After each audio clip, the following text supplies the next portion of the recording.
So, well, good morning, buongiorno.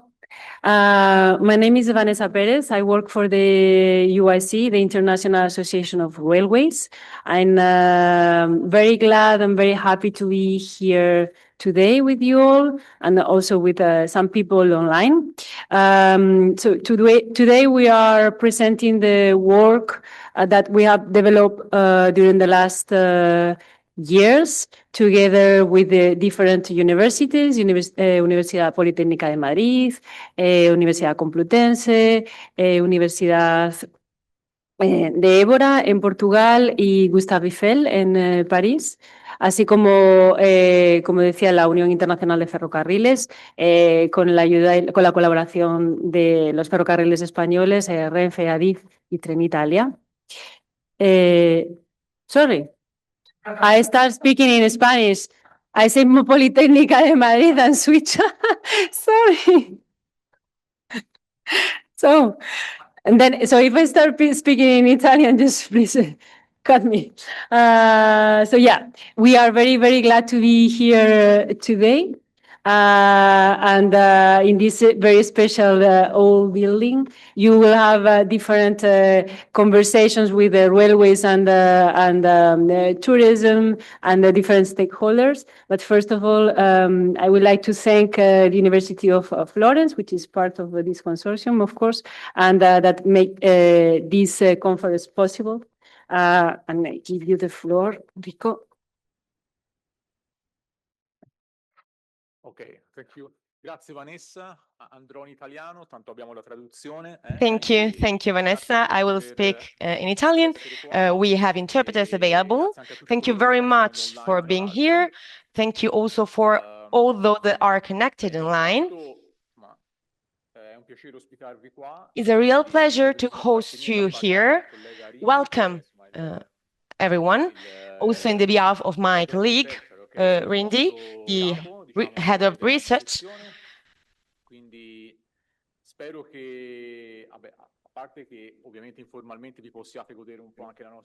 I hope that, first of all, apart from the conference, I hope you will enjoy the city. I think that this is a very useful moment, not just to discuss on the project outcomes, but also to lay the ground for other new input for the future, maybe creating new collaborations between businesses and authorities, representatives. I just wanted to sum up a little bit the project we carried out, but I also hope that from that, new ideas for the future will arise. Having said that, I don't want to waste any more time, and I just want to let the discussion start.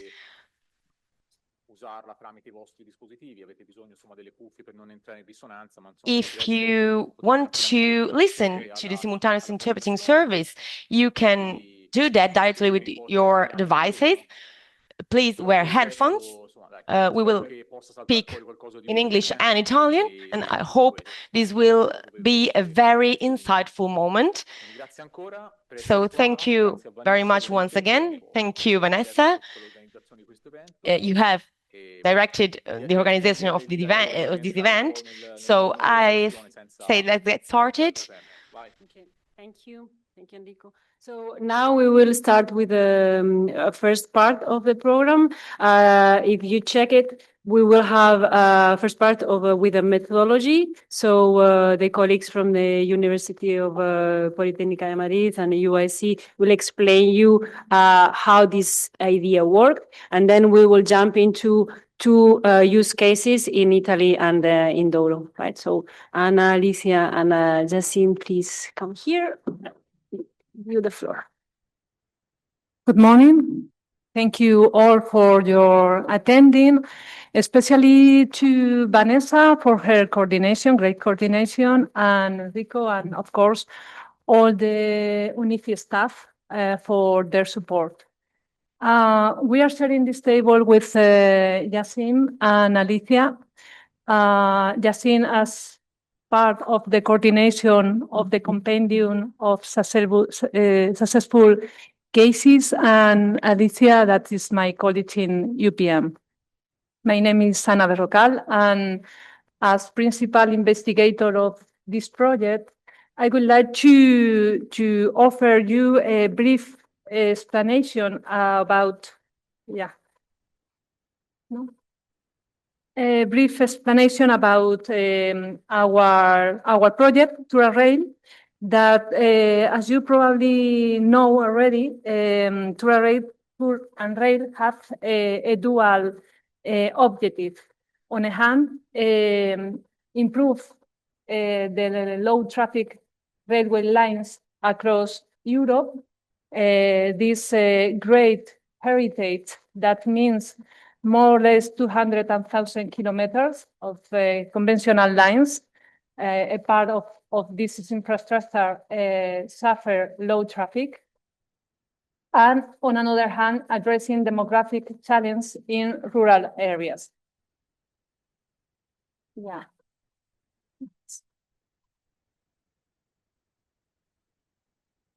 Yeah. Okay, sorry for, perfect. So the question beyond the project, the investigator question or the research question for us was if the promotion of eventual touring services could better now? Yeah. Okay. Thank you. Thank you. Could reduce the risk of decline and abandonment, and on another hand, if these kind of services could play a significant role in revitalizing rural areas. So in this sense, to answer both questions, we have work in 6 issues or 6 blocks that you are going to see very soon. Yeah, now. We are going to try to explain all of them, except the last one, the governance model, because we are working in this part in this moment of the project. But we have finished all the other.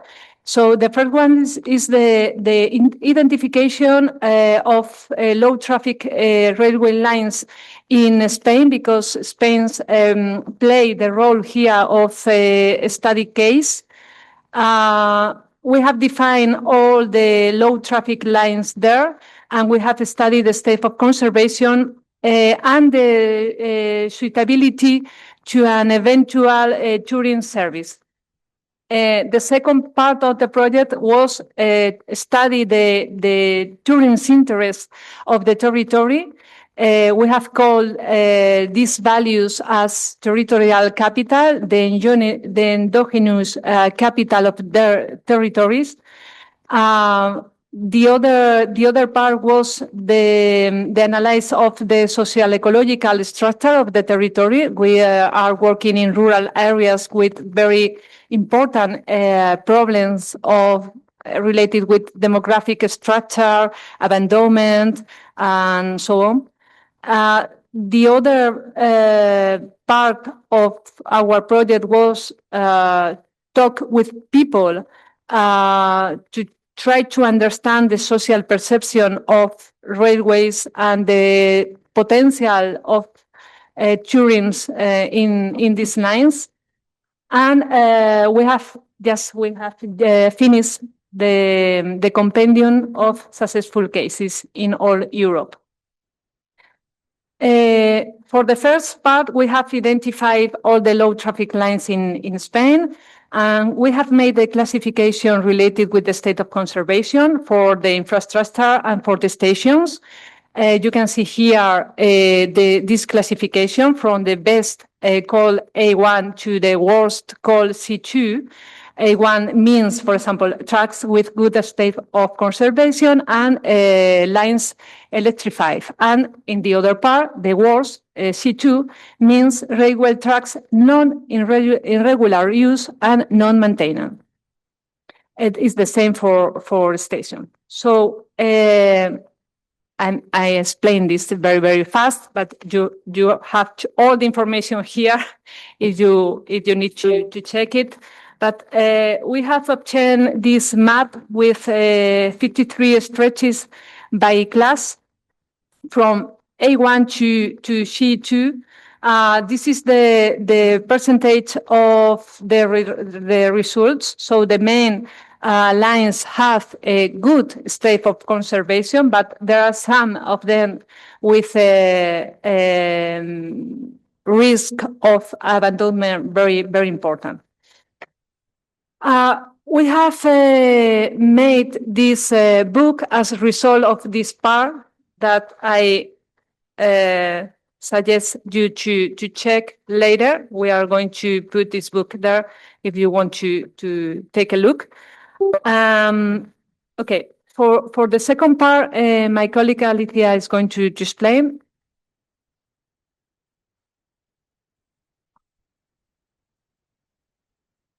Okay, thank you, Anna. Well, one of the aspects that we have analyzed is the territorial capital, which are the values that have the land in terms of cultural heritage assets or protecting natural areas or landscapes that can be an attraction to people to use this type of lines. There are, well, a series of indicators that are combined to have finally the results reflect graphically that are the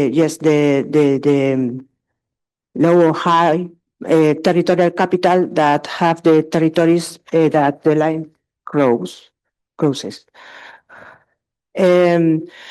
And then we have analyzed the social structure, the type of relations or the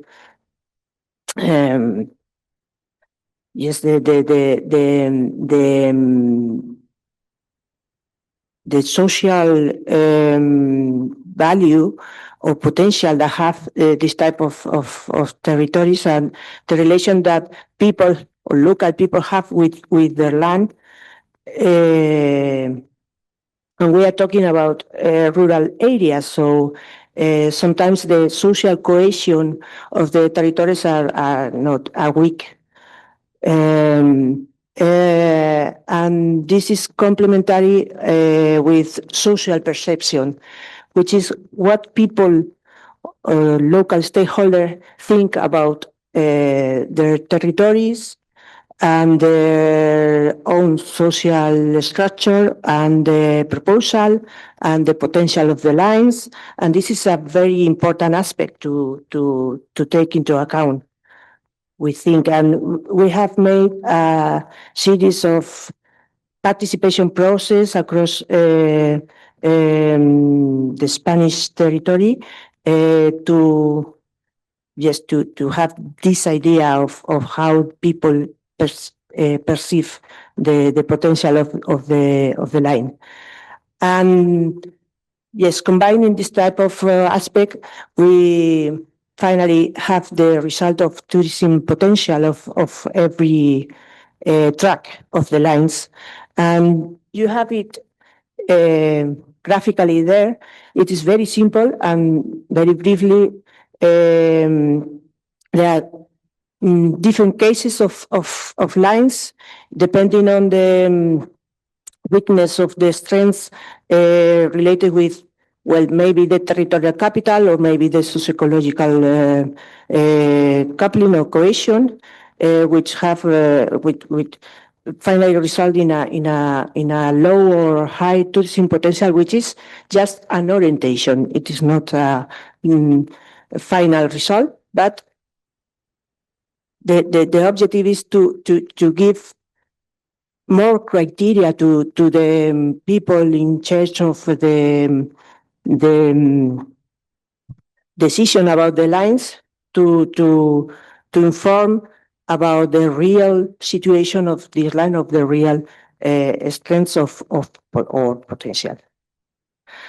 And finally, you have it more or less the synthesis of the results geographically. And yes, more or less that's all. Thank you. And now Yassine is going to explain the compendium of successful cases.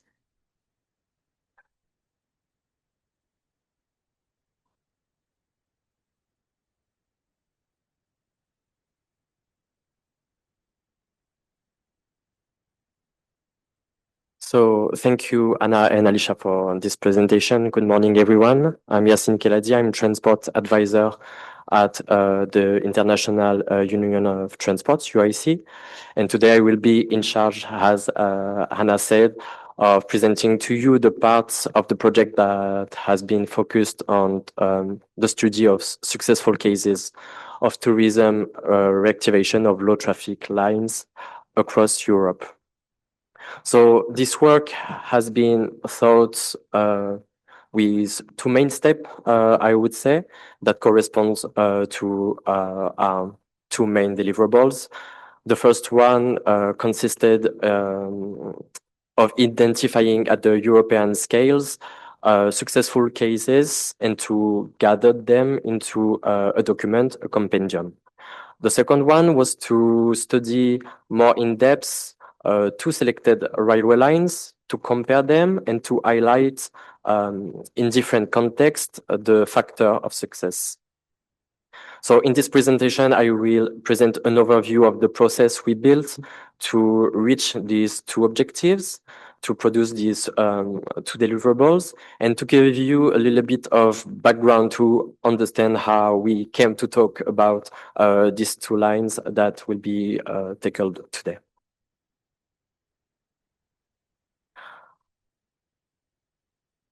Sorry. So here I will summarize how we proceed to identify successful cases for the compendium. First, we launched a survey among UIC members of top rail, which means tourism opportunities for railways, and CRTS, commuter and regional train services, that are groups of experts in the railway sectors. The objectives was to mobilize the expertise and the knowledge of the railway operators in order to identify lines for which the tourism has played a significant role in the revitalization, the redynamization, and the development of these low traffic railway lines. Thanks to the survey, we have been able to gather a list of cases across 15 countries across Europe. And then each of the lines identified has been documented through what we called a fact sheet, including information regarding the technical characteristics, the demand, the tourism characteristics, sorry, and so on. These fact sheets were a way to document very various lines in, I would say, in a harmonized way, to be sure to gather the same amount of information for all the lines and able to be able to compare them.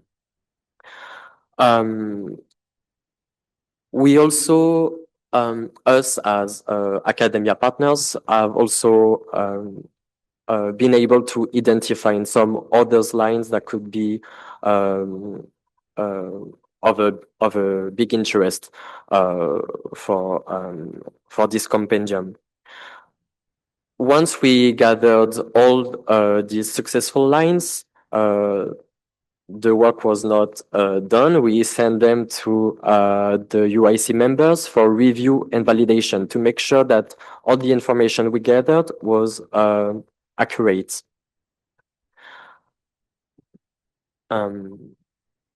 So now the compendium. So this approach, this process allowed us to build a compendium based on both operational expertise from railway operators and on the documentation work from academia. This work has led to the documentation of more than 100 lines, the validation of 36 of them by members, and 26 lines are coming directly from members. I don't have the time to go into details, but you'll find in this compendium, in these 600 pages, text on the countries that host the lines documented and text on the selected lines, but also an analysis conducted among the 26 lines identified by members, an analysis made by UPM that compare the characteristics of the lines that has been documented. Thanks to the compendium, we have been able to select 2 railway lines to be studied in depth. We have chosen the Douro line in Portugal and the Lucca-Ola line in Italy. So the Douro line is on your left and the Lucca-Ola line is on your right. These 2 lines have been studied using, in part, the methodology developed in the previous work package. The objective was not to apply at the letter to apply in a whole the methodology. It was more to take some elements to be applied to our successful cases to try to reveal, to highlight the tourism potential. We did not apply the full methodology simply because we do not follow the same objectives as the previous tasks. In the next slide, I will present the result from the territorial capital perspective that includes, as Alicia said, natural protected areas, landscape, and heritage sites. So here we can see that for both lines, Douro always on the left and Lucca-Ola on the right, very little, we can see now, very little, almost non-accessibility, almost no part of the natural protected areas, in the perception buffer. So the perception we are able to see from the line and from the accessibility buffers that are around the stations. Here you can see the landscape units that we use to try to grasp the diversity of the landscape crossing by the lines. On your left, it is the map of landscape units in Portugal, coming from the Ministry of Environment and Spatial Planning. And the Douro line is crossing the categories E into the units 35, 34, and 33 until Porto in the D plus E zone. On the right, you can see the map of landscape units produced by the Tuscany region.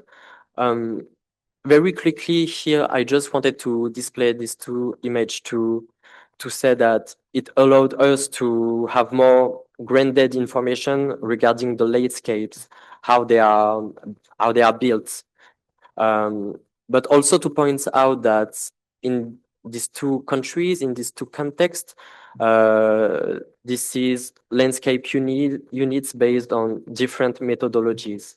So that's the kind of things we have been confronted of in the work of trying to compare them. Yes. here, it's probably what gave us the most important results. It's regarding the heritage sites.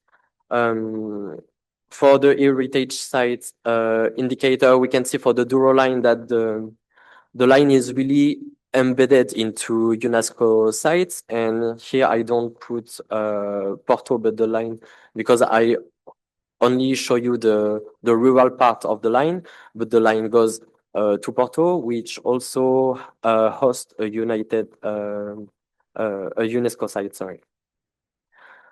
So this is a really strong and significant characteristic for this line. For the Lucaola, the nationally protected heritage sites appear as strong indicators.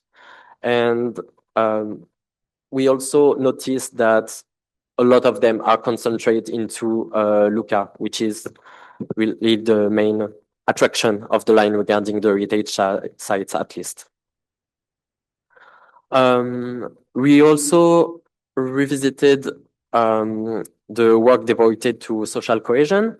To do so, as Alicia said, it's about combining land use pattern with a range of socioeconomic and demographic indicators to better characterize the territories crossed by the line under the study.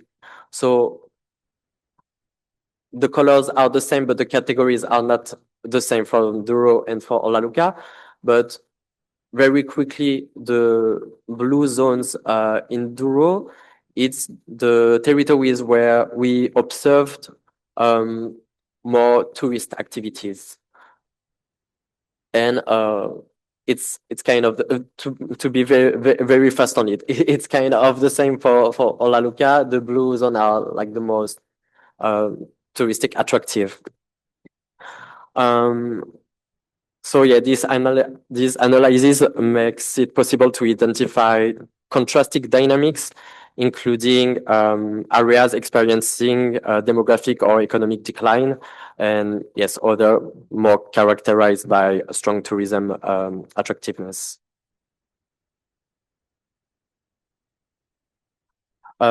We complemented this work with group discussion involving local stakeholders. These exchanges enabled us to better understanding the strategies that have been implemented on the ground, the challenges encountered by the local stakeholders, but also the expectations. And the opportunities identified by them. So this provided a very valuable context for interpreting the cartographic and the statistical results that we've been working on until here. And it really helped us to develop a more concrete and more sensitive understanding of the territories under study. Maybe I'm a bit long, I don't know. But we also proceed to some field visits in the same approach. We wanted to develop really a more concrete knowledge about the territories studying. And it was also the opportunity to apply the methodology developed previously in the project regarding the state of conservation assessment. The results shows that the lines have intermediate level of conservation, but that for the Douro line, for example, the line are under very strong regeneration of its infrastructures. So the results are probably different today than 4 months ago. And yeah, I think that's all I wanted to say to you, to show you what we did until here, and to now give the floor to the rest of the presentations.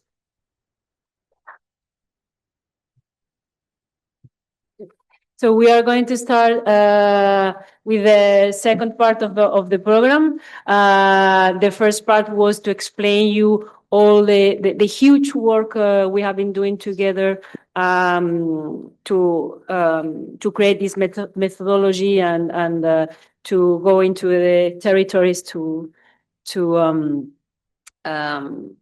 apply it and see and check if it works. And now we're going to develop a little bit more in detail two case studies. One is the Euroline. So Yassine already explained a little bit about it. But we have the pleasure. Is it okay? Everything is okay? Can we start? Yes, you have the, okay, perfect. So I'm very, very happy to have here two representatives coming from Portugal. So thank you, first of all, because yeah, you make the travel from Portugal to here, and it's something that always we need to thank you for that. So here today I have the president of Turismo do Porto e Norte, Mr. Luis Pedro Martin, and also André Pires, who is marketing department representative from CP, Comboios de Portugal, and also representative at Top Rail UIC group of experts of rail tourism, right? So you will see two presentations, and then I would like to ask you some questions so we will all understand a little better how you did your magic to make the Douro line, which I highly recommend you to go, best practice case, right? So André, I think the floor is yours. Thank you. Hello, everyone. Thank you so much for the opportunity of being here. My name is André Pires. I'm hereby representing CP Comboios de Portugal, which is the Portuguese national rail operator. And it's an honor and a privilege to be here and to talk about the amazing Douro line and, of course, be part of this important project. So what I will be presenting here today is the regional route, a very important regional route for the northern Portugal. And first of all, I would like to show you what is a Portuguese national rail network nowadays.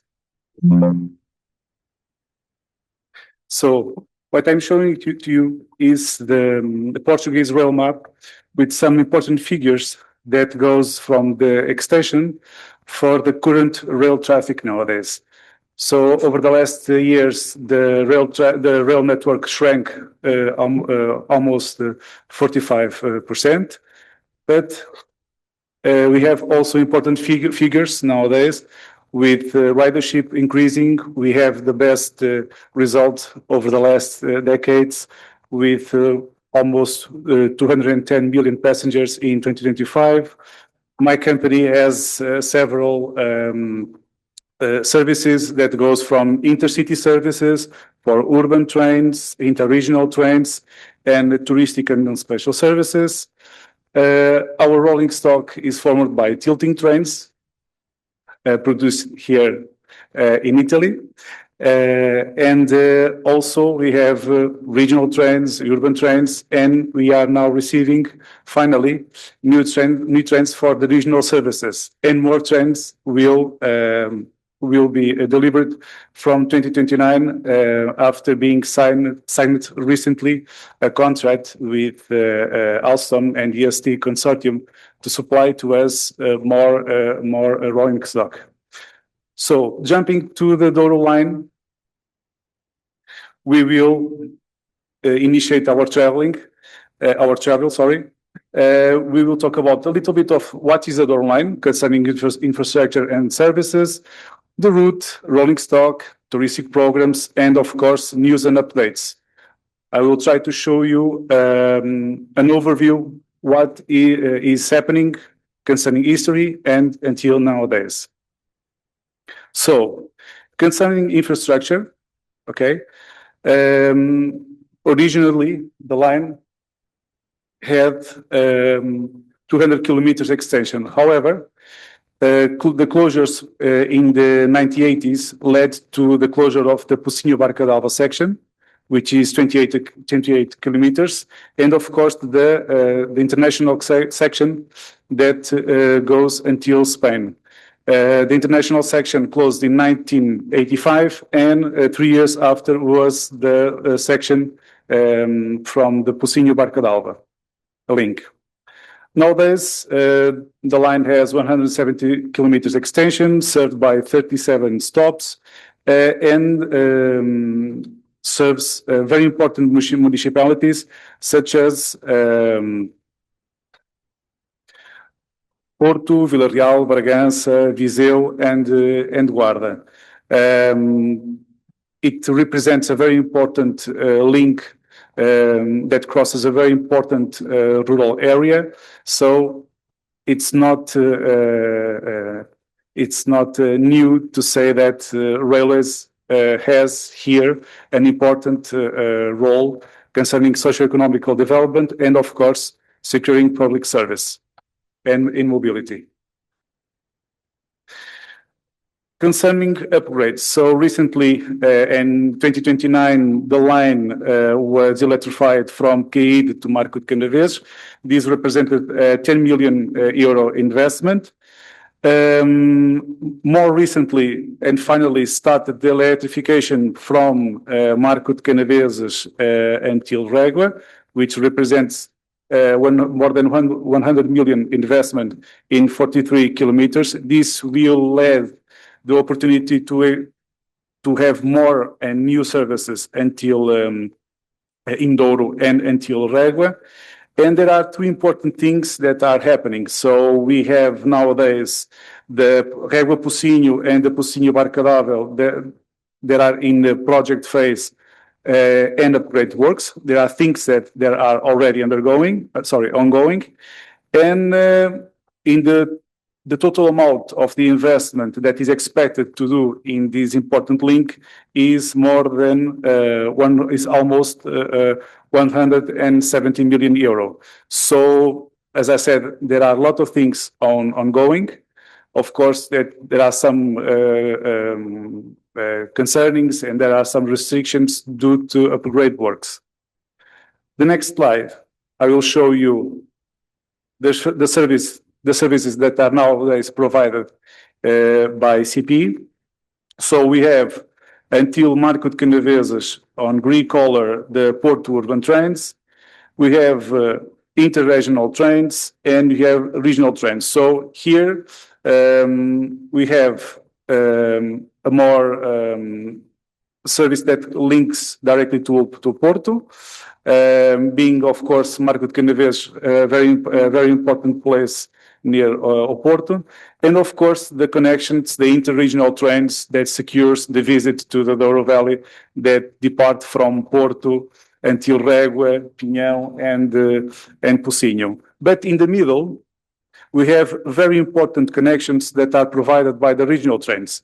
So we have important connections between Marco de Canaveses and Régua, and from Marco de Canaveses, Régua, and Pinhão. So although the restrictions, although being a single track, it's possible to provide different kind of services on this route.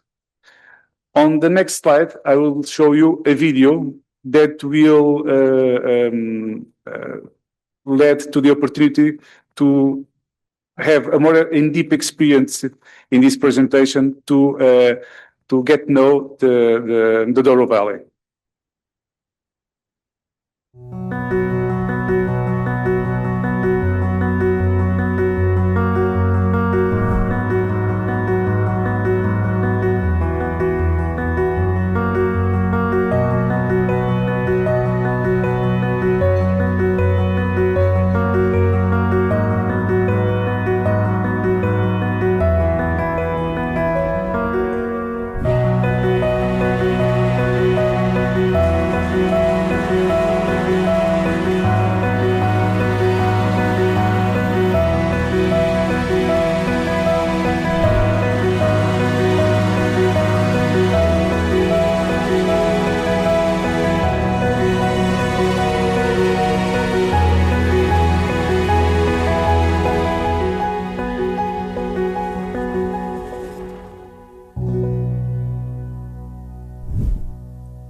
So I think that the images speak from itself. But it's also important to speak a little bit about the route. So what is the Douro Valley concerning landscape and concerning the route? From Porto until Marco de Canaveses, it's like urban landscape. Buildings, companies, it's more like, we know, like is a urban area. But leaving Marco de Canaveses, and we start entering the Douro Valley and starting at Mosteiro until Régua, and going from Régua until Pinhão, the beautiful village of Pinhão, with this beautiful station that you can see in this picture. Here, sorry, that you can see in this picture. Are one of the main assets of this amazing journey. So concerning landscape, as I said, when you start at Mosteiro and go to Régua, Pinhão, and Pocinho, we are side by side with the river and with the Douro Valley. And the line connects three important wine regions. And the main asset of the Douro line is the fact that it connects three classified areas as UNESCO World Heritage Site, such as Porto Historic Center, the Alto Douro wine region, and finally the prehistoric rock art sites in the Coa Valley. The next slide, I will show you the Miradouro service. So this service, it's important. I consider that is important because it started as a special train, complementing the regular trains, but due to its impact, from July 2020, start as a regular train. So it nowadays is part of the public service and secures the connections from Porto to Pocinho. As you can see, the train is secured by local hauled the service is secured by local hauled trains. So with diesel locomotives and passenger coaches that were built in the 70s and in the 40s. These coaches were particularly refurbished and prepared to start running in the Douro Valley. And all of these measures and all of these things that were happening over the last years led to a very interesting result concerning ridership. So in this slide, I'm showing you the ridership related with the regional service on the Douro Valley. So nowadays, we have the opportunity to surpass the pre-pandemic levels. Okay. We have more than 1.5 million passengers running, more than 37% than in 2024. Even with the restrictions that we have concerning upgrade works, being a single track, we need more trains and new trains. These figures are very important concerning the reality. So other thing that I didn't mention, but I will add to this slide, explaining it, is from 2024 until 2025, there was an interesting increasing concerning passengers, because on October 2024, it was launched the Green Rail Pass, which is a monthly pass from 20 euros per month that people can have the opportunity to travel in several services, in several city services. And one of the most important impacts was on regional trains. So as you can see, it led to an interesting number from 2024 to 2025. On the next slide, I'm showing you the rolling stock that you use. So you are going from urban trains on your right, from interregional trains with local hauled trains until regional trains secured by diesel rail cars that we rent from Spanish Renfe. Next slide, I will show you the passengers coaches that we are using today. Some built in 1973, the other in 1948 and 1950. So, of course, these are vintage trains. However, they are running daily from Porto to Pocinho, and there are a lot of people that are delightful to have the opportunity of opening the window and take advantage of the Douro Valley in a more deep experience. Concerning tourist programs and special services, in 2025, we have 3. So we have the Almond Blossom Circuit, which is the oldest active touristic program of CP. The Almond and Blossom, also the Harvest Festival by train, use Douro regular services. We took advantage of the capacity that our capacity without having a special train. Passengers goes on special passenger coaches on the journey.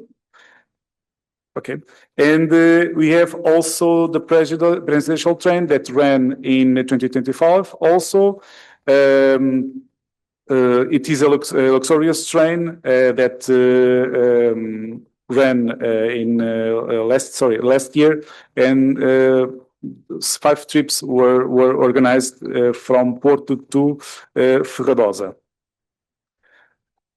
Concerning touristic programs, ridership is stable or increasing.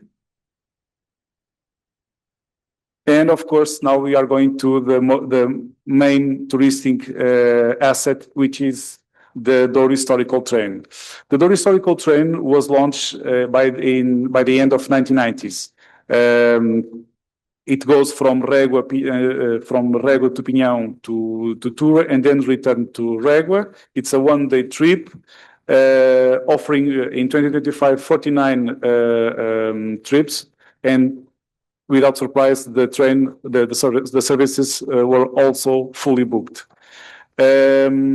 Sometimes the train is secured by a steam locomotive, as you can see. But in some cases, if there is an impossibility by the steam locomotive to run, or if there is infrastructure restrictions, which is happening nowadays, the steam locomotive cannot run.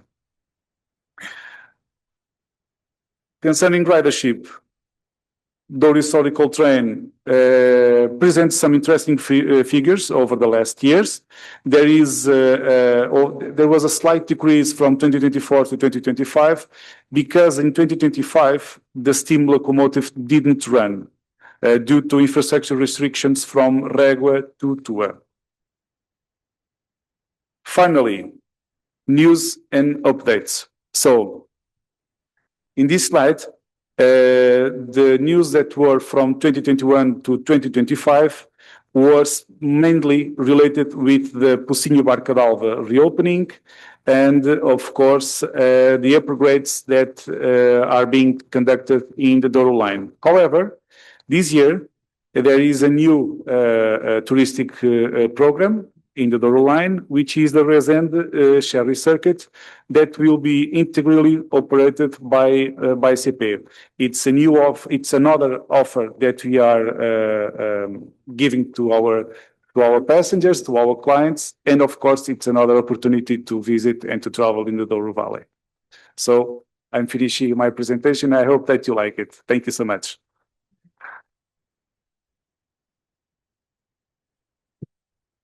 Thank you, Andre. So now that you have seen the nice offer from the railway perspective, we would like to have Mr. President, Mr. Martin, the touristic approach. Buongiorno a tutti. Permettemi innanzitutto di ringraziare l'organizzazione di UIC. Good morning, everybody. First and foremost, I would like to thank the city of Florence, the municipality of Florence, which hosted me in order to talk about this touristic. This is a very important point in Portugal, but I think the best is still to come in Portugal. We are looking for and we are discovering this new potential. So hopefully Portugal will invest in this so that railway can solve this commitment. Still many thanks for having me back in this beautiful city. I actually love Florence and I've been here when I was younger, when I had my children. Of course, Florence is offering and always offers also a big amount of culture. So everywhere, every time is fantastic. So it's marvelous to get back. Oh my God. There is even a joke. Why the Renaissance artist doesn't get lost in Florence? Well, the answer is because they look for art in every single corner. This is what makes a difference in Florence. So thanks for that. Well, after adventuring in Italian language, now I would like to shift to English now. Okay, I have the presentation here, yes. So first, some image of Porto. It's more easy to explain my region if we divide in 4 parts. So Porto North, we divide in Porto, Douro, Minho, and Trás-os-Montes. It's 4 sub-destination. Okay. Okay, yes, this way.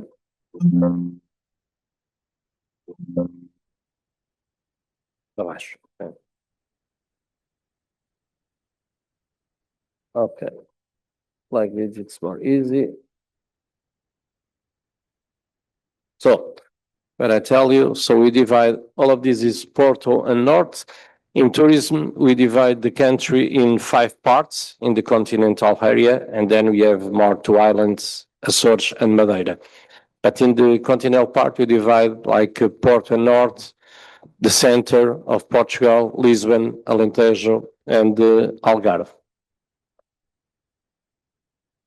Ok. Vamos estar a ajudar esta coisa.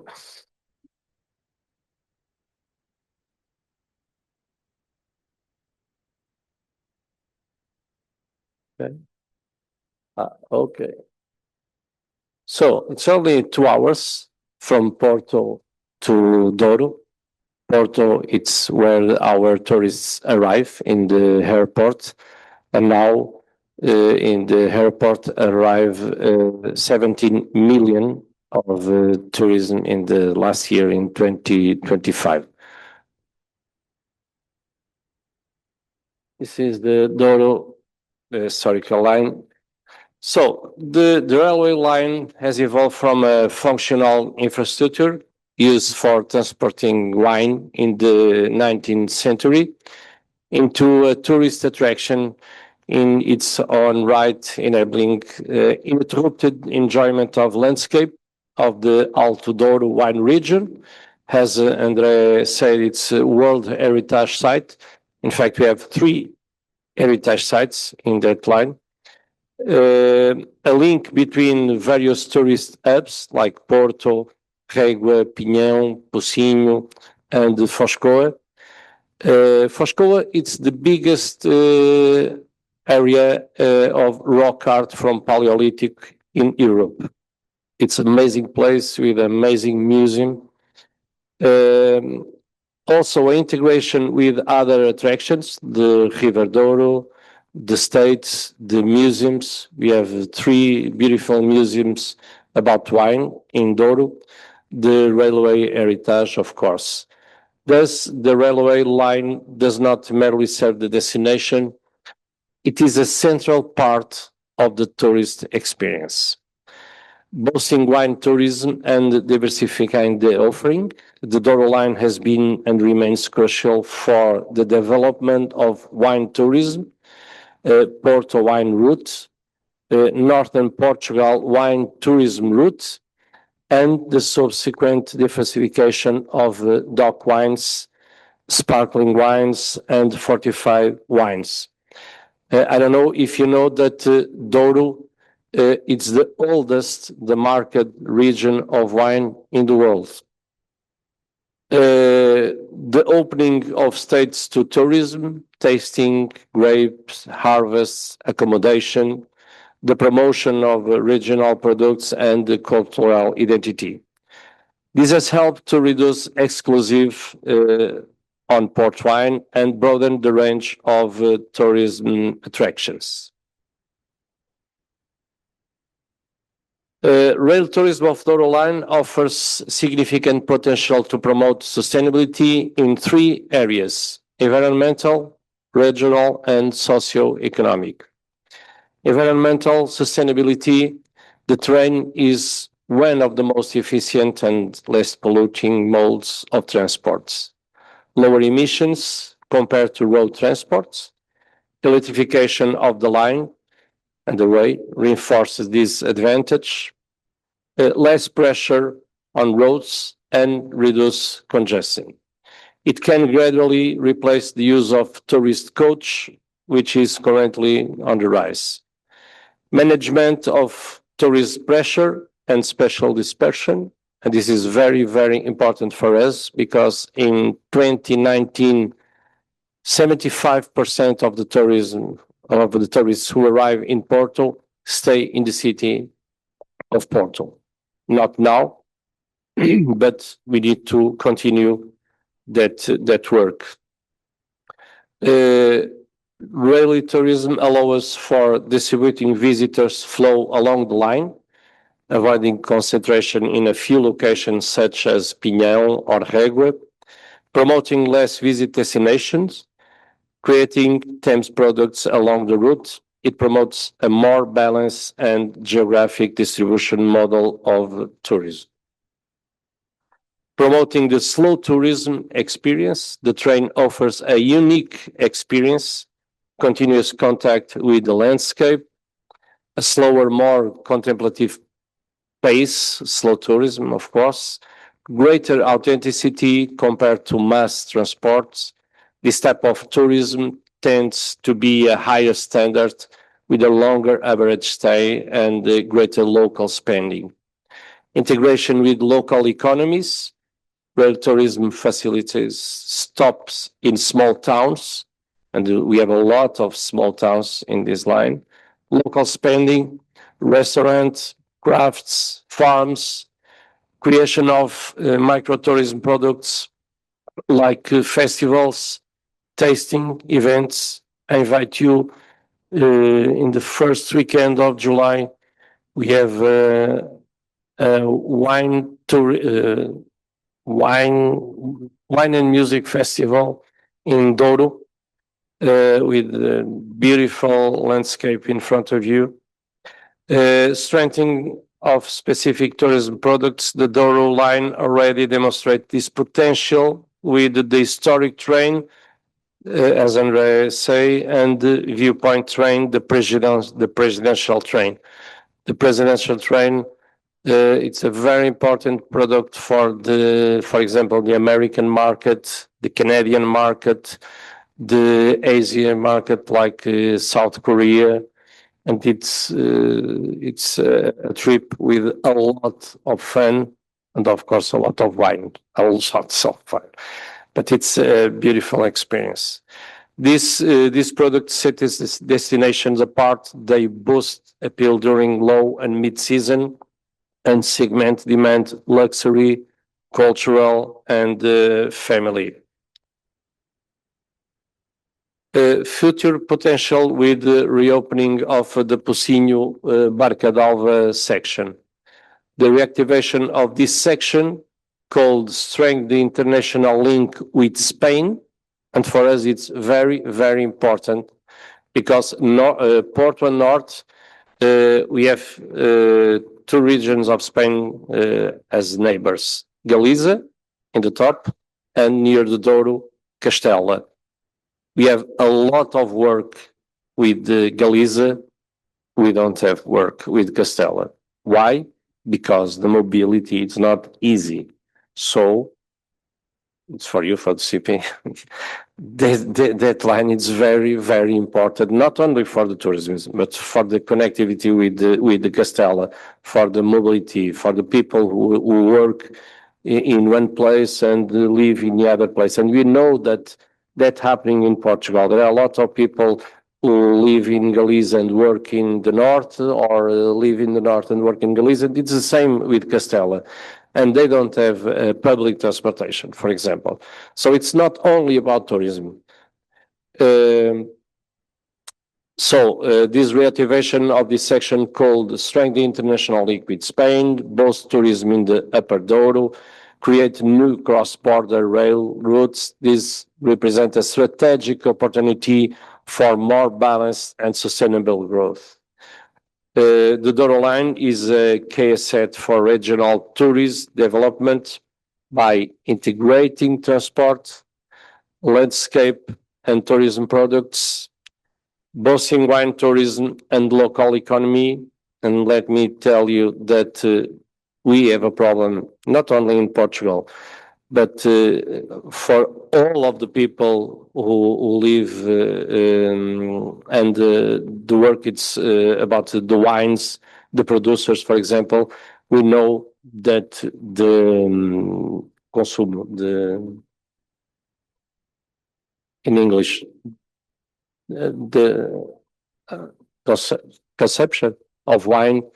Now we have a lot of problems. The port wine and the Douro wine. So, who is the most important product for all of that people in Douro? It's the enotourism, and the enotourism need the line, of course. Important for the promoting territorial cohesion. In turn, rail tourism offer a clear path towards a more sustainable model by reducing environmental impacts, decentralizing tourism flows, and promoting authentic experience and local consumption. The Douro Line is not just a means of transport. It is an instrument of territorial development and a catalyst for sustainable tourism. And I think that I have one more, and then we have a little movie. Our main challenge: fragmentation of the rail network, closure of K lines, Tua line, Corgo line, and the Sabor line, international sections, Marca d'Alva. The current network is concentrated on the main coast inland, corridors like Minho, Douro, North, and leaving vast areas without rail access. The impact: difficulty in structuring continuous tourist itineraries, reliance on road transport, less sustainable, unequal access to tourism flows, poorly organized intermodality. Despite the potential, there is still little formal integration between train, bus, boat, bicycle. We need to work more in that. Lack of unified ticketing and information system, timetables, and the impact, it's fragmented experience that are less attractive to international tourism. So during the second part of the 20th century, I think that Portugal don't look to this product like we want to look now. So we have a lot to growing, but that line, it's very, very important for the tourism, of course.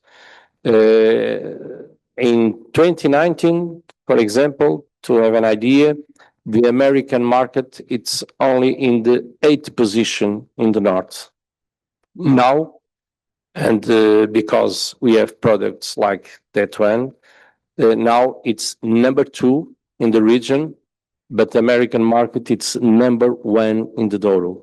It's not the Spanish market, it's the American market. American, then Spain, of course, France, and then Brazil. So we know that they like this type, like of course all of the Nordics. So we need continue to work. And I think that I have a video here. I don't know what is the video.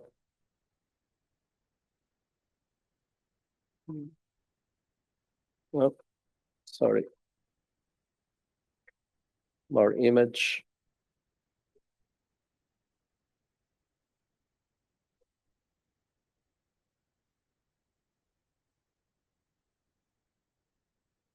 And now, I don't know if you can click the video.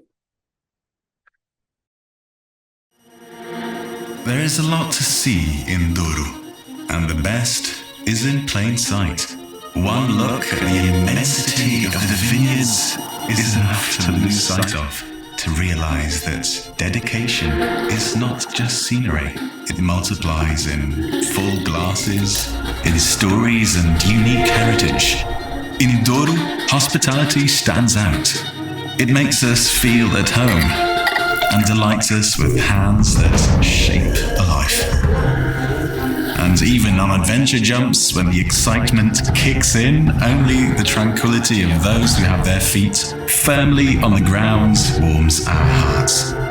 Because there is a lot to see in Douro. But people like that, they're not seen anywhere else.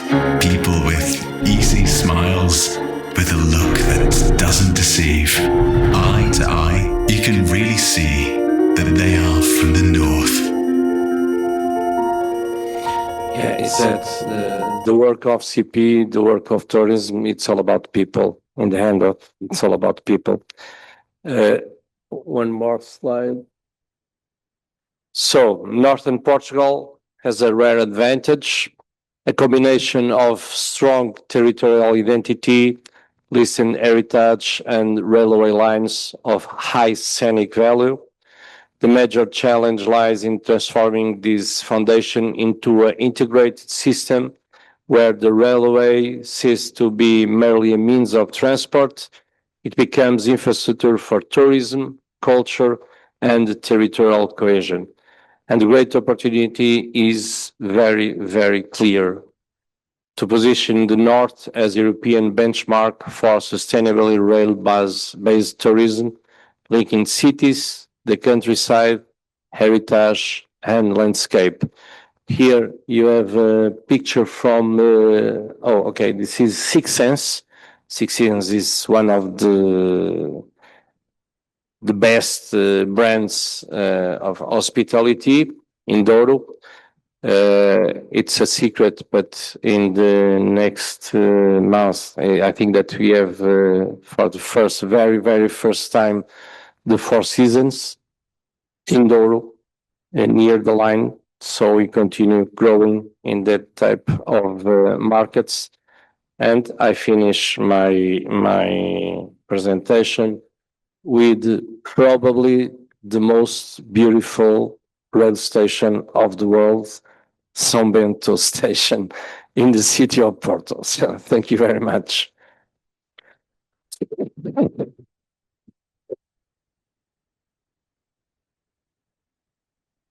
Okay, so I took a lot of notes. I was in Douro. I can tell that you're telling the truth. It's a marvelous station and a marvelous area. So you already answered most of my questions, by the way, in your presentations. We are kind of late, so I would like to wrap up a little bit about this.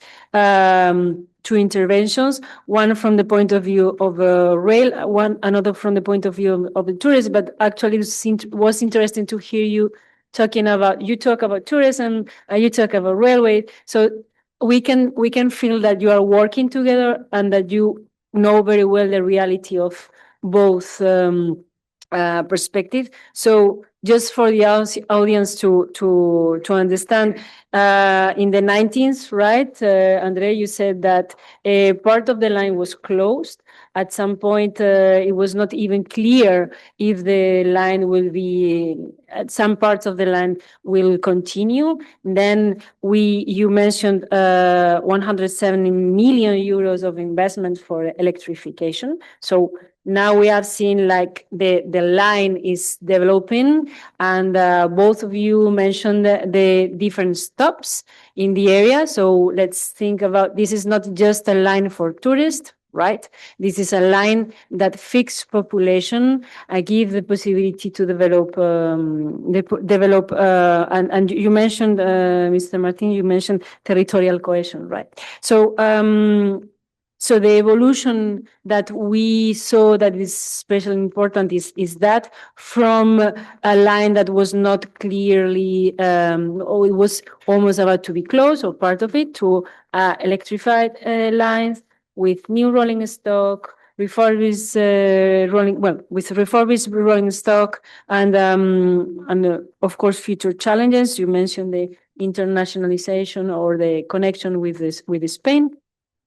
I would like to ask you, because you already talked about the attractiveness, how the line helped, but I would like to, because maybe that part was not very clear, how you work together, how this certification of a UNESCO site help the area to develop what it's the current situation. Right. So I think that's something that it's important, how you work together to make this possible in the last, 20 years, I think? 25?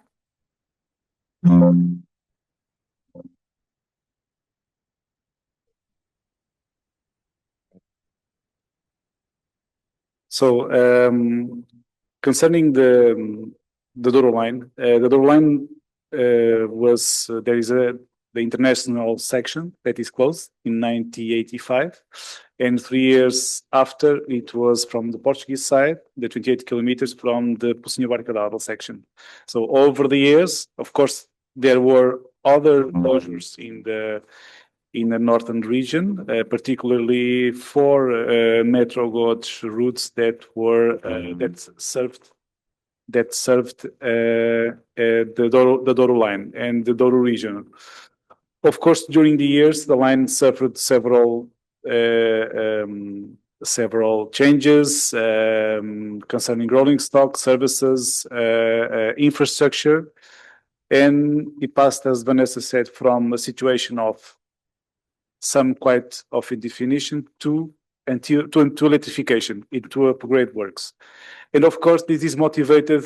What are the main assets of the region? People, culture, gastronomy, and of course, landscape. And this, and also heritage. And nowadays, these are some aspects that we have, or we must have in consideration when we try to diverse tourism and we try to diverse the destinations. And of course, being or having a region, a direct link that connect 3 UNESCO heritage sites, it's almost unique. And it's an opportunity for all. For us as company to improving, having in consideration our restrictions and having in consideration the limitations. It's important for us also trying to improve, because we understand that we are providing an important services as public service, but also try to bring people to the region. So I think that is one of the main aspects, and of course there is a need to work with the entities and try to get a deeper approach to understand what are the needs from tourism and other kind of sectors that want to be more linked with the trend. And for us as a company, of course, try to understand how can we give a response to the needs of tourism and to the needs of public service. As you can see, as you can see in the ridership, more than 1.5 million people went there to visit the region. So it's a huge impact.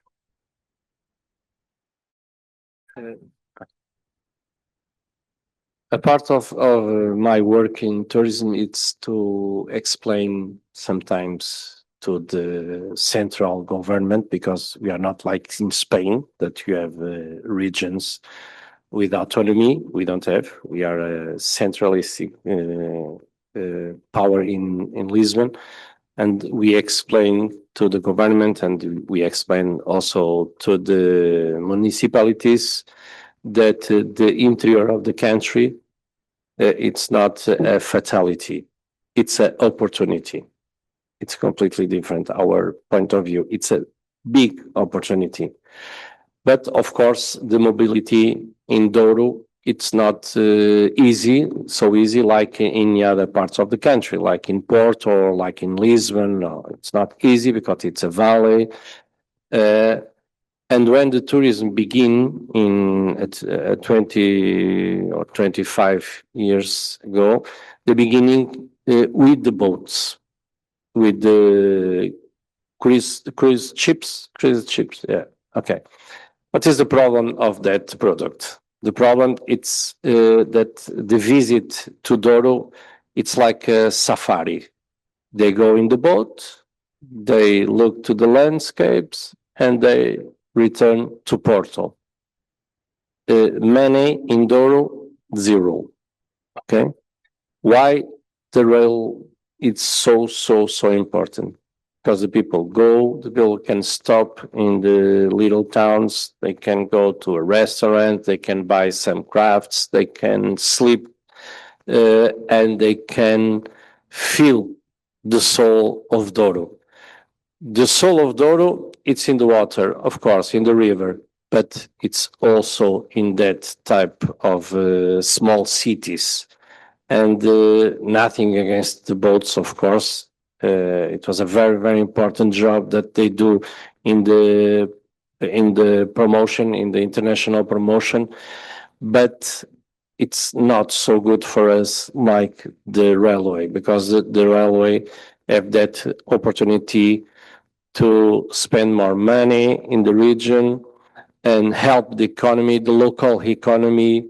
So it's why we need so much that we can finish that line until Barca d'Alva and open a new avenue to Castella y León. Castella y León, it's like that. Castilla y León.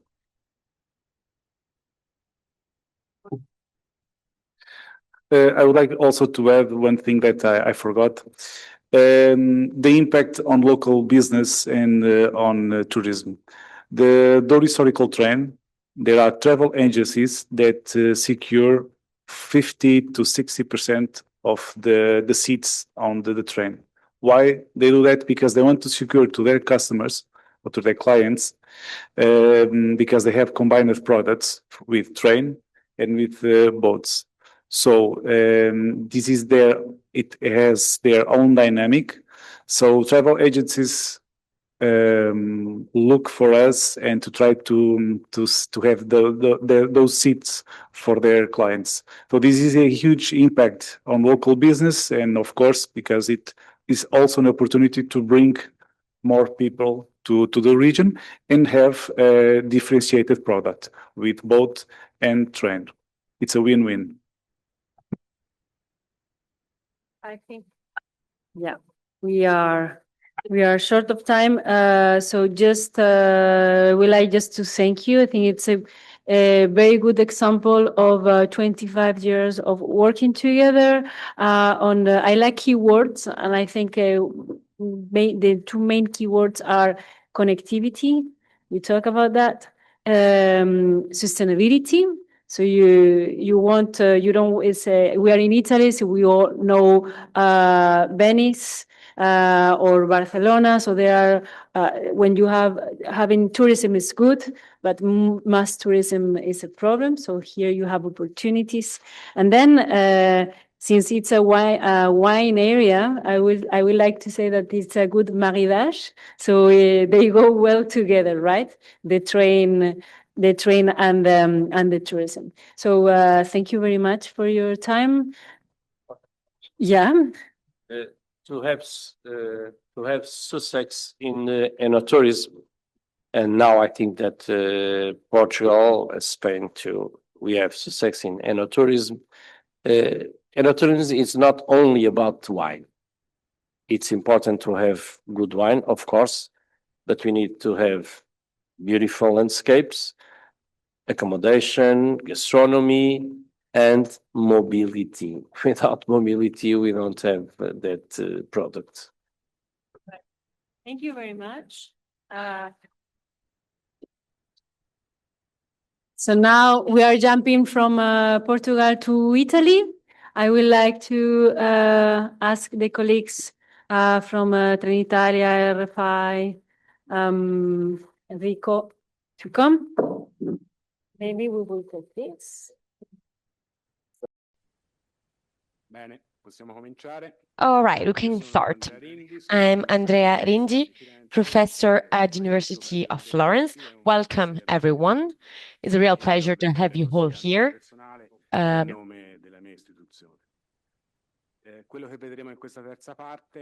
In this third part, we will focus on a Tuscany example of interaction between the main entities that have contributed to the development of this beautiful line, as you will see in a moment. So we collaborated in both senses, railway structure and the rotary material, and also with the regional contribution. It was fundamental to relaunch this beautiful railway line. We will also leave the floor to Angela Eboli, Head of Railway Operations and Timetable Planning. Thank you. Good morning, everyone. It's a wonderful opportunity to exchange practices and examples on such an important and hot topic. I am head of railway operations and timetable planning of the Tuscany region. I will just give you a very brief overview of the main characteristics of this Italian railway line, starting from many years ago. Okay, perfect.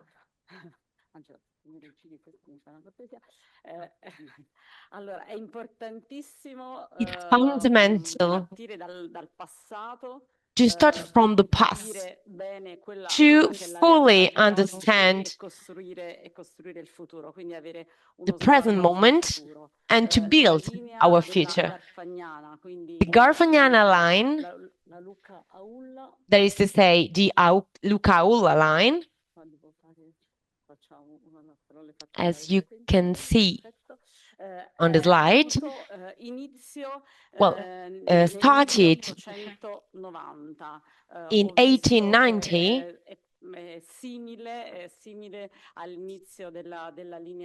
As I've seen before, it's quite similar to this first part of the Douro line. The construction work started from Lucca, which is the main center along this line, proceeding up to Bagni di Lucca station. Then World War I came, and therefore the work stopped for a moment. After the war, the line continued to Castelnuovo Garfagnana station.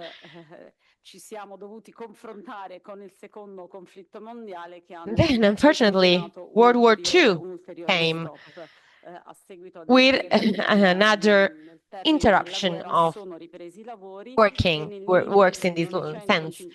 And then in 1959, the line was completed. So it took 69 years to build this 90 kilometers line. This line is quite complicated. So there is the gallery, the Lupicino Gallery. So just imagine the difficulty of building a 7-kilometer tunnel with the technologies available in the mid-50s. It's a wonderful railway line, landscape-wise. We are in the mountains, the Tuscan Apennino mountain.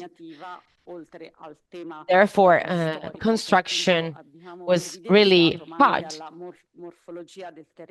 mainly not just for wars and external problems, but also in terms of the demographic structure of the area. Landscapes are really astonishing.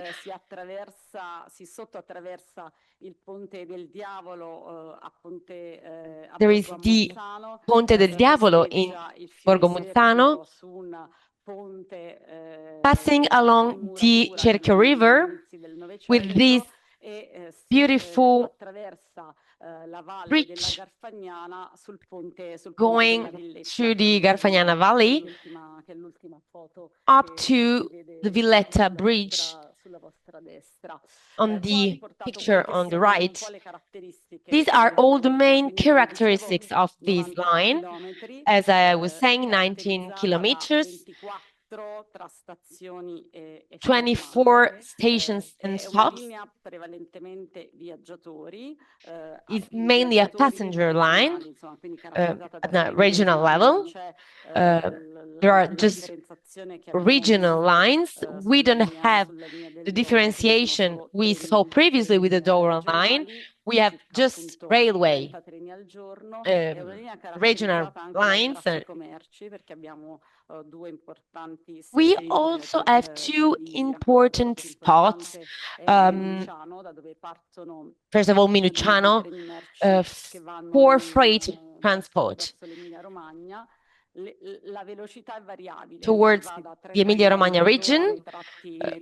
Speed can change and from 30 to 100 kilometers per hour. The average time, travel time is 2 hours. There are 31 tunnels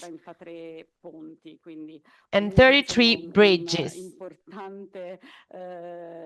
So I'd say quite an important work from an infrastructural perspective.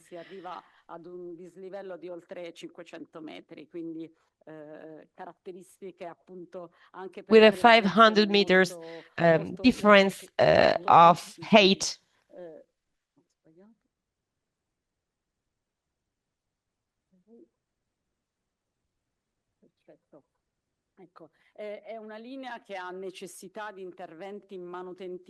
This line requires quite important maintenance works. And I would ask how, in practice, these maintenance works are conducted also in other countries, since we always need to interrupt, to stop the circulation of our trains, mainly regarding tunnels, since we're talking about historical bridges or tunnels, and therefore we need to stop circulation. From Castelnuovo to Aulla, we have now interrupted circulation. In July, up to Piazza del Cerchio stop, while the other part of the line will face uninterrupted circulation in September. I would like to highlight that this allows us to conduct maintenance work thoroughly. Proprio per consentire la circolazione dei treni a carattere turistico e dei treni merci, quindi anche per ridurre poi Sometimes we would try and reduce this impact both on an environmental perspective but also from a touristic point of view, since we have tried to reduce this work in terms of maintenance to allow tourist circulation and freight circulation. Sono organizzati in comodato di uso gratuito per la maggior parte dei comuni. In terms of the stations along the line, quindi normalmente le stazioni usually sono richieste da parte l'utilizzo dei locali di stazione sono richieste all the buildings comunali proprio per are managed really by local authorities for public, associative or local.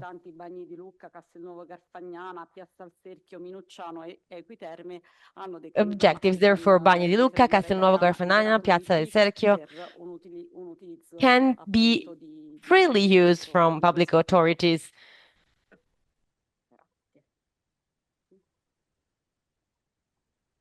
And they're mainly managed by local administrations. Good morning. I'm Cristina Bruno. I work in Trenitalia in the Regional Operations Development Department. I would like to talk about the history of this line from a railway line service perspective and also in terms of requalification of this line.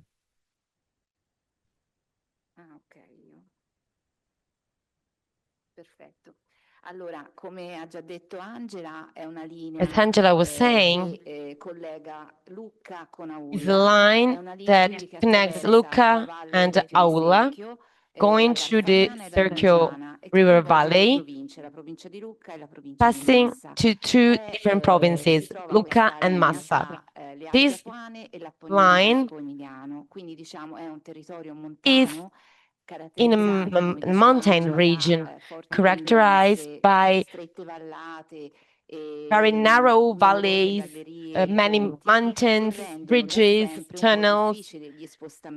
Therefore, moving there is not easy. That's why railway is crucial.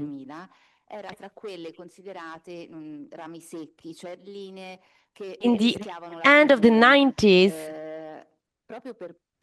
we faced very important difficulties in maintaining the activity of such line. Local authorities, as well as railway operators, launched a requalification project.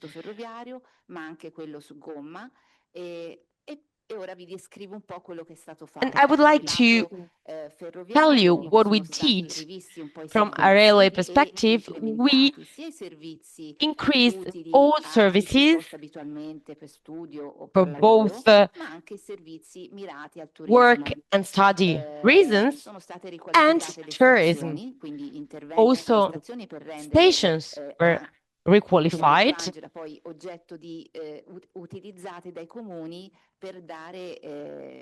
managed by public authorities,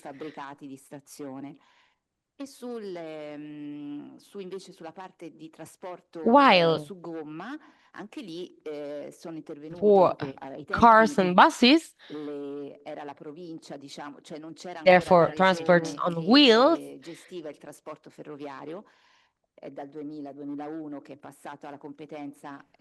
From 2001, regions are responsible for managing transport in this area, but before we tried to manage this implementation for both railway and on wheels transports. Therefore, we launched a very precise campaign involving schools and main hotspots. And now I would like to show you a little more in detail what we did. So we increased railway services through partnerships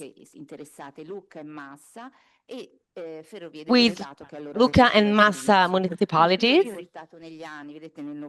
As you can see on the slide, in 1997, 1998, we had partnerships increasing kilometers in terms of railway service, both for commuters and tourists. As you can see, in 1998, also the Lunigiana community helped increasing tourist service. Then, 2001, the Tuscany region became responsible for managing the line. And that's the situation also nowadays. Apart from useful services for commuters, we also focused on increasing, let's say, special trains for tourism. For example, we have developed this Treno dei Sapori in partnership with Slow Food. While traveling, passengers could also taste some typical products. Therefore, it was a very interesting experience, very much involving. The same applies to the so-called Treno dei Parchi, the parks train. We're talking about steam locomotive passing to Piazza al Cerchio station with turning platform, and therefore the locomotive would turn around in front of people, explaining how the railway used to function in the past, and therefore increasing the historic interest.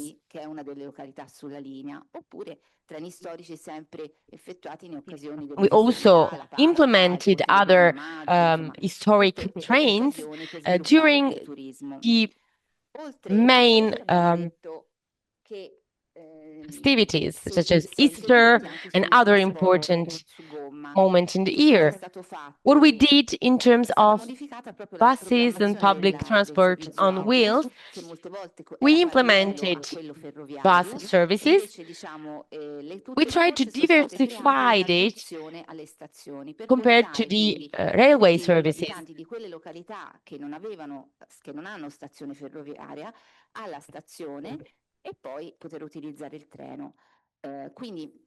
Allow all people living in areas with no railway stations to reach the nearest one. As you can see on the slide, Bagni di Lucca, Castelnuovo, Piazza al Cerchio, all these places, buses can take you from the center to the nearest station. Then we created this fee integration, having both railway services and bus services collaborating. We had this necessity to create a an integration in terms of fees. Therefore, we had this partnership between Trenitalia and TAP. Nowadays, in the Tuscany region, we implemented such integration called Pegaso, allowing the use of all regional trains and buses managed by Autolinee Toscane company. It's possible to use both train and buses at the same fee.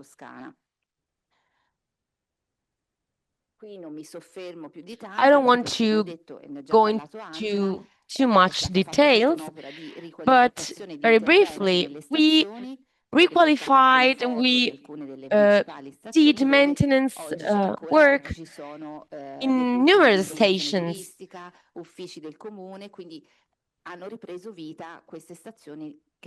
giving new life to historic buildings. I would like to focus on how is the line nowadays. As you can see, we have 90 kilometers line with 23 stops.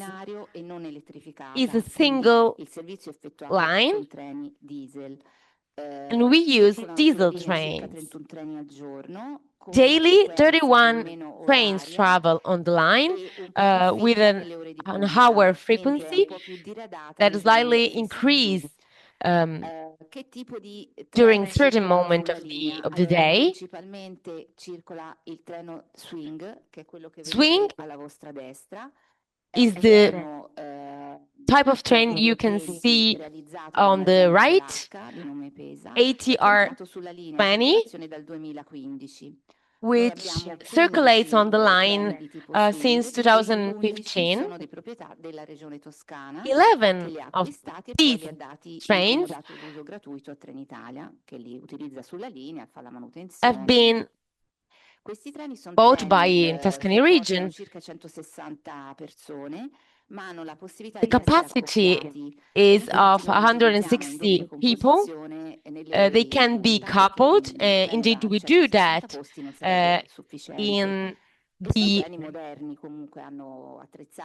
hours with much circulation. They can be used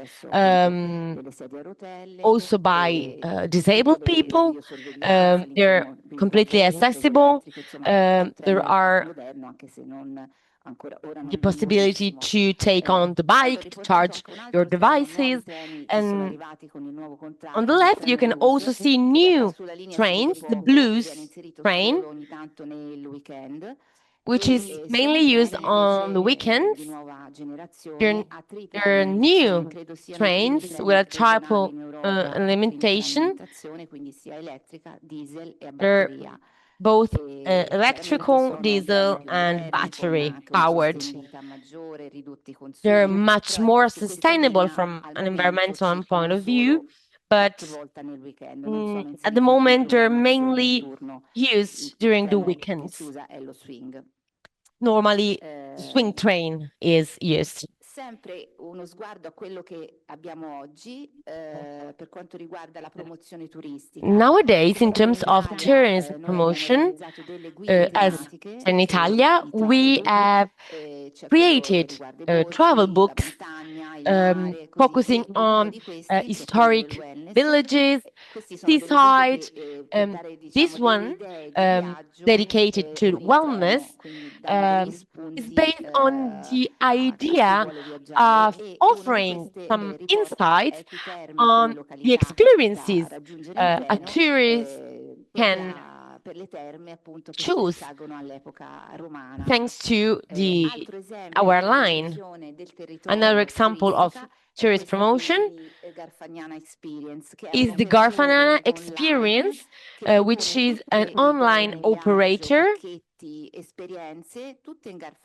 proposing very interesting tourist packages. For example, a 6-day experience in which you can visit all the Garfagnana historic villages. For example, the Garfagnana, Castelnuovo e Borgo a Mozzano are hotspots and interesting also from gastronomic point of view. So this is the end of my presentation. I just wanted to highlight the importance of tourism and also the previous time in Lucca we focused on that, and I think we should continue working in this sense.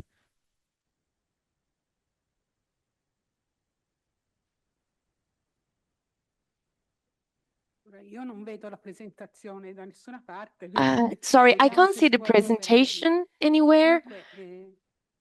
Farò una presentazione proprio su una sperimentazione che partirà fra qualche settimana che riguarda proprio. I would like to talk about a experimentation project that will be launched in a week. The presentation we held in March to our students prepared a presentation on which the overall policies and regional strategies to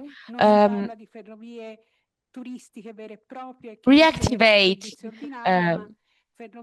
low traffic lines in a very important landscape in the Tuscany region. Starting from 2014, we started this revalorization policy, also thanks to public funding and calls for participation to increase the possibility to use regional trains to reach such destinations. Today, I would like to focus on a specific project on the Aula line, starting from what my colleagues just said. This project started last Sunday, and such work forced us to stop circulation on the line. This year, we would like to take advantage of this brief moment on which the line will be stopped, also to monitor and to evaluate new tourism perspectives, to then extend it on the whole line, also in Garfagnana and Medievale del Cerchio areas.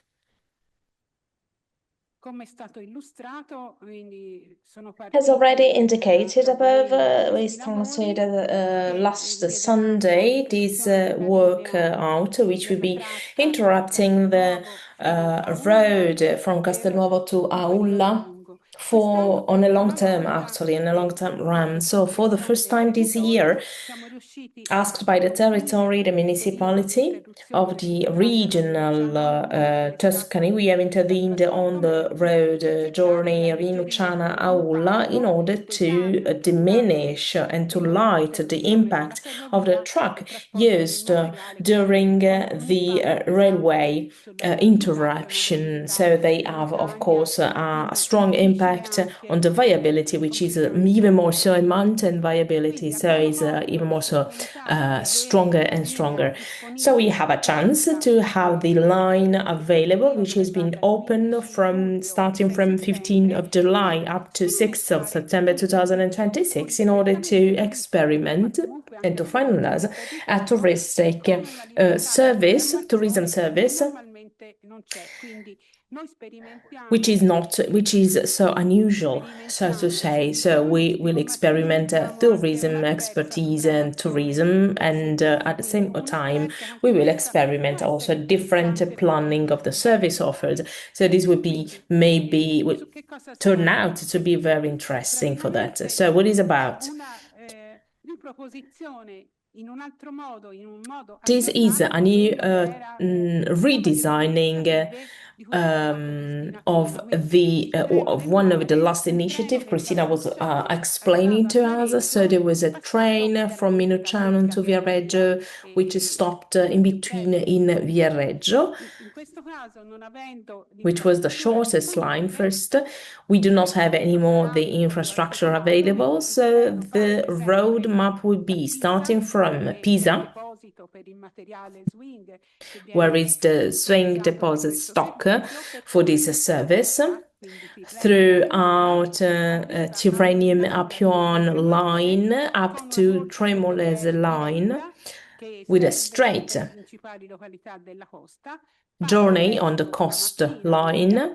It will be starting very soon in the morning, very early in the morning, and then it will be into the Lucca Aula line up to again Minociano, and during the day it will be connecting back and forth, serving all the stations in the municipalities in between. So it will be, of course, a tourism service, because there will be many tourists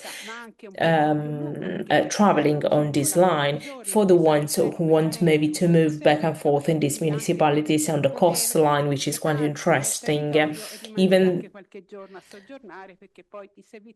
for a stay longer than one day.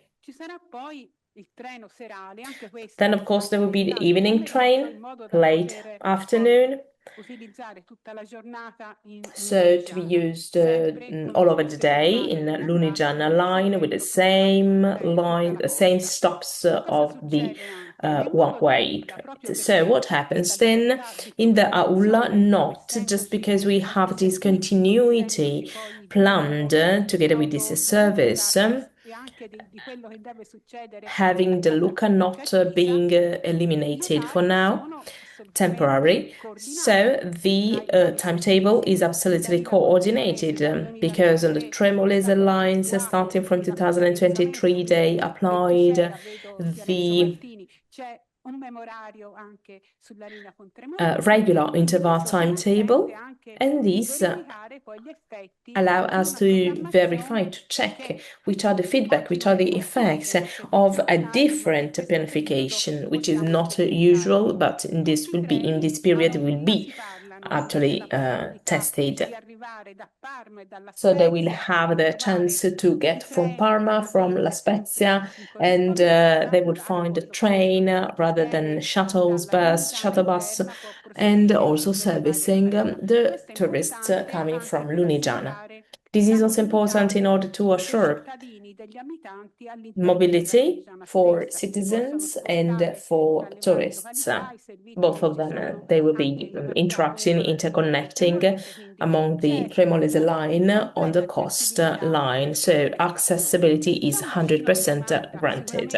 Of course, there's a demand, which is quite interesting, from the passengers. We will be carrying out monitoring activities during these weeks. We are sure we will have to work harder for the tourists, or at least a little percentage of tourists which will be staying in Versilia during this period, which will be heading to Lunigiana using these trains. But then we can also have travelers from Pianura Padana, from La Spezia, from Liguria coast. So there will be a series of activities implementing in this territory, which will be, of course, marketed and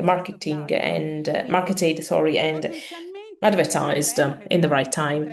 So this is a train, up to me, which has potentially a great future. The material will be the equipment logistically. It will be the swing train, which has absolutely the same characteristics and peculiarities of a comfort train, accessible train, which has also room for bikes. This is the picture, of course. It's a green line train which actually the green landscapes, so it's nice to see as well.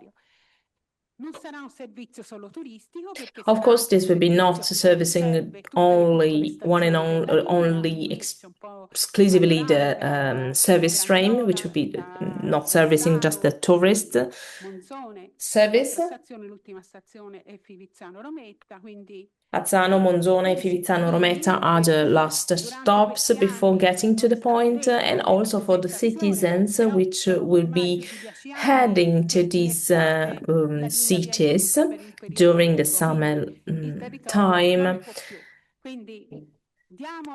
They will be allowed to use, which is not been possible for the latest years, because this line has been closed every single summer.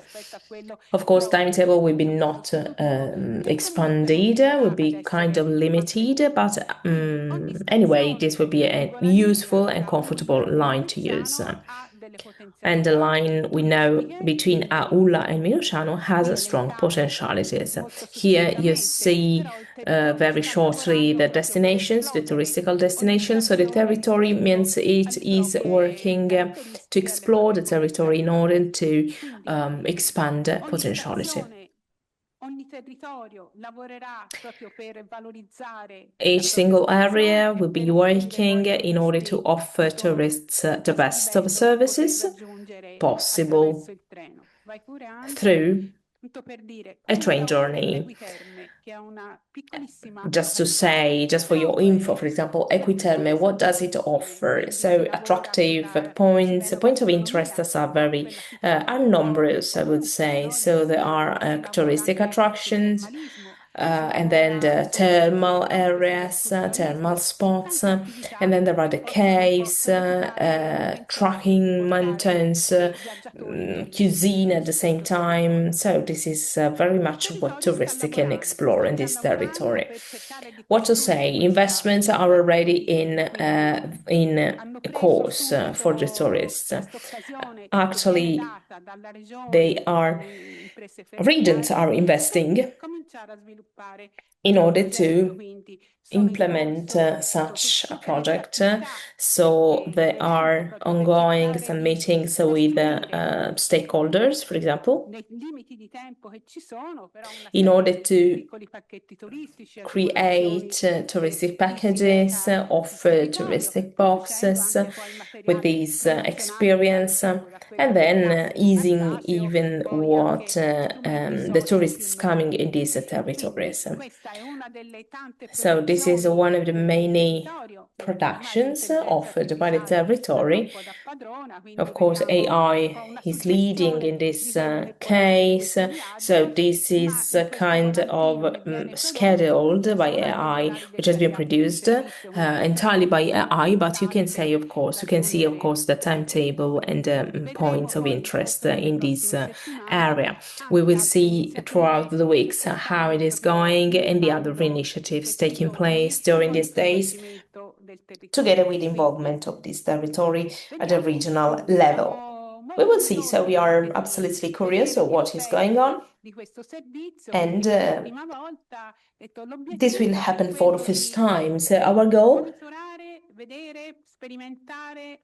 is to monitor, to follow, to experiment, to see, to touch with our hands, and to develop and implement new services. And why not experimenting the same with other road lines of the railways, always including tourists. Besides, of course, the services for the territory, we do have some other lines offering the same potentially service. And there, for example, we have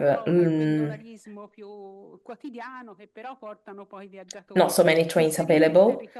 So this would be potentially one of the other perspective included.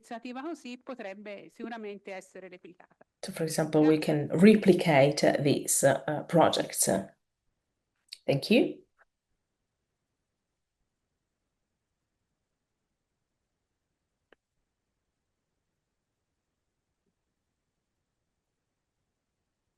Benissimo, vi ringrazio per queste splendide presentazioni. Well, very good. These were beautiful presentations. I was wondering, there are some similarities, and I spontaneously ask you, are there any differences between these two lines? And according to you, which two are these differences? Of course, I leave the floor to you. I am just a mechanical engineer, so I'm not involved specifically in this kind of answers to these questions. Well, yes, before we have listened about transport in general, but we were not talking about goods transport, rather passengers and tourists. In our lines, on the other side, it is important to set the point for the goods, just because there are also the wastes for the marble production in Minociano, where freight trains start. So this is maybe the most important point. Yes, this is true. And then there is another investment in Castelnuovo Garfagnana, co-financed by Tuscany region, like in Minociano, which is almost ready. It is a new area thought for the freight yard for these different elaborations. In Castelnuovo Garfagnana will be absolutely restructured. They have already inspected the area last March. So there will be redeveloped. There will be a redevelopment somehow. Con questo tipo di servizio, però sarà una stazione importante anche come It will be a rail station also in terms of accessibility, because there will be very, elevators and high platforms for pedestrians. So, to see is what is actually changing is that our line is getting important on the lines which are not just exclusively for tourists, because this goes also for the freight transport. There is the territory, but also the environment, and we want to limit trucks on the highways, on the road map. So sustainability is also in this view, in this perspective. It is an important component for this territory, but not only. It is not just a beautiful line, but this needs to be our optimization line. So we know that in our region everything is nice, we eat well, we drink well, but then also we need a line that are potentially optimal for tourism and tourists, and not only tourists. So we are making investments on that, challenged by the region of Tuscany, and we are in the perspective that we want to optimize and increase the freight transport with the right peculiarities.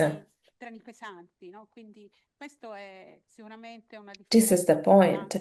This is a very important difference compared on the extremely and exclusively devoted tourist line. Again, thank you. We are running a little bit late, unfortunately, so we will be now approaching the round table, and this has been very interesting for you.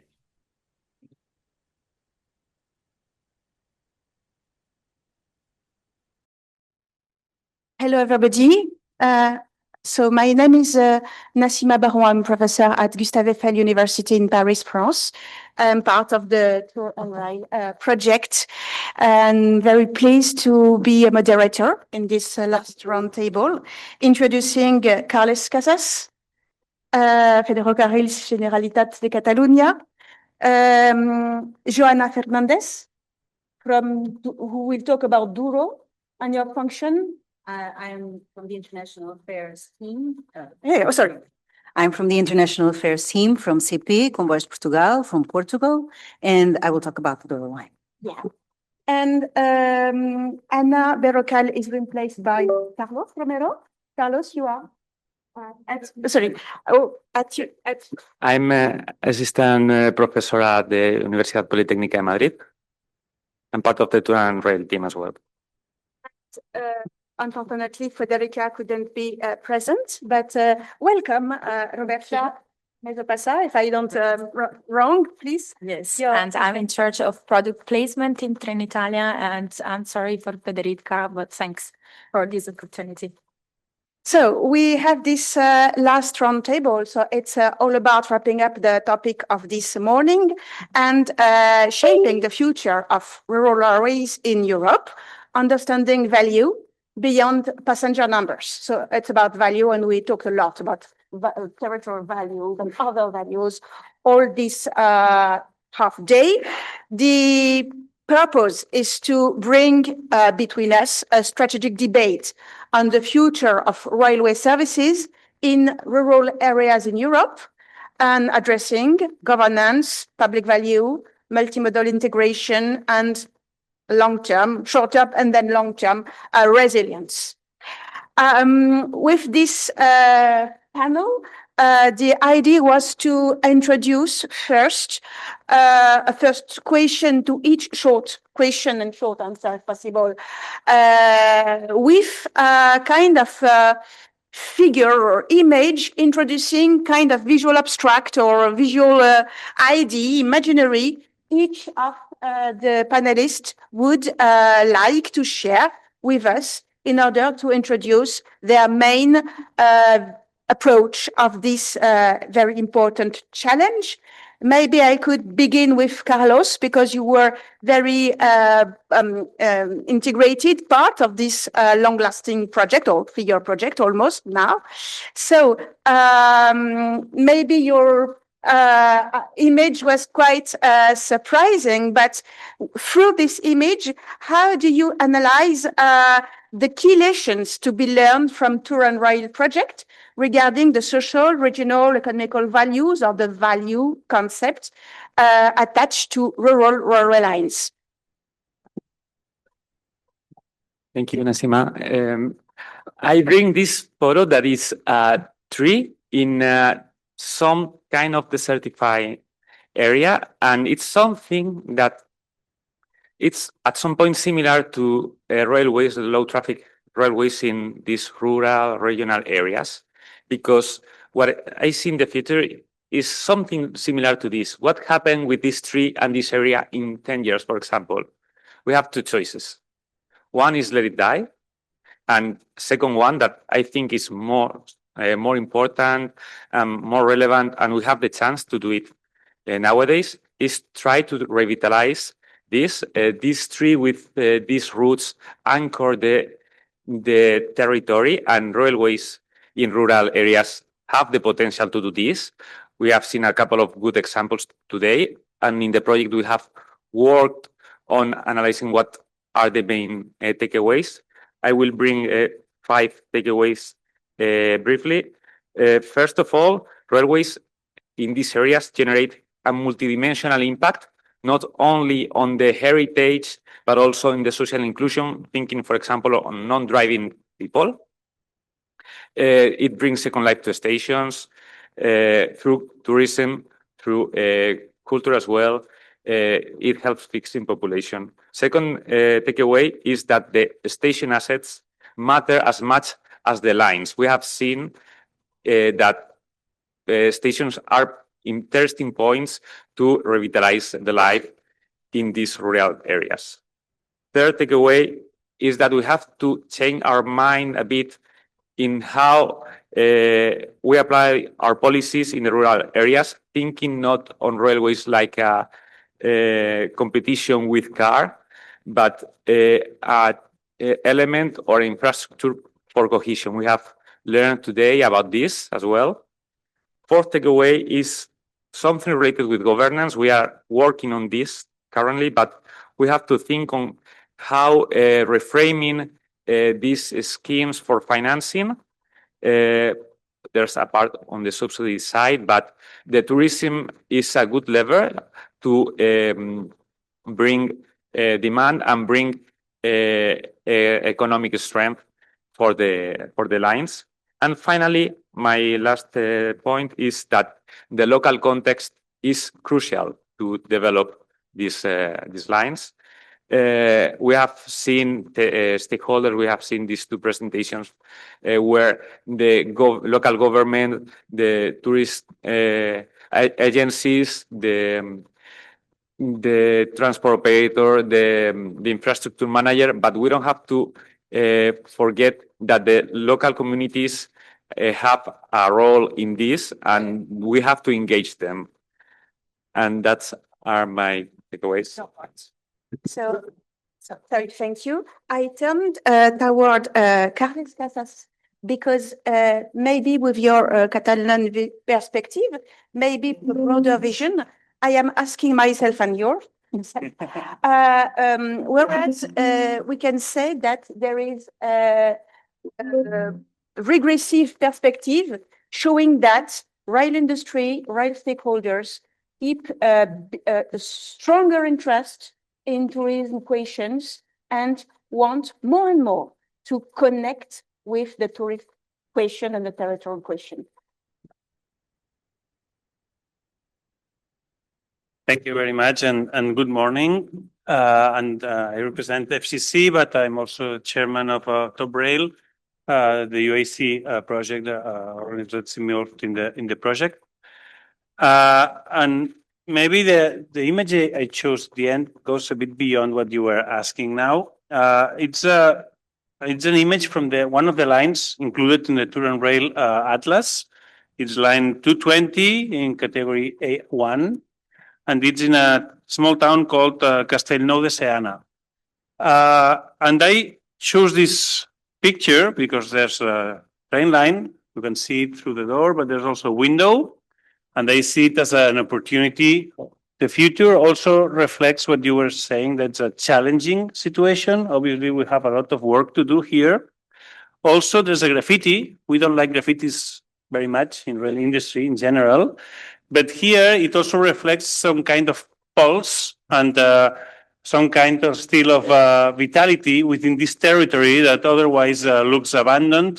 So even in the middle of nowhere, if we look at it, we can grasp some of the opportunities. And also, we already did, we operate one line from the north of Lérida, which is close to here, that was meant for closure for many, many years. In all national plans, it was a closed line officially, but it kept running due to local pressure. And the province mainly, they kept paying some services, then it was transferred to FGC, and now we have revitalized it through regional services, but also very symbolic tourist services. And that's how touristic services on these lines go beyond the figures themselves. Obviously, the figures are important, but they have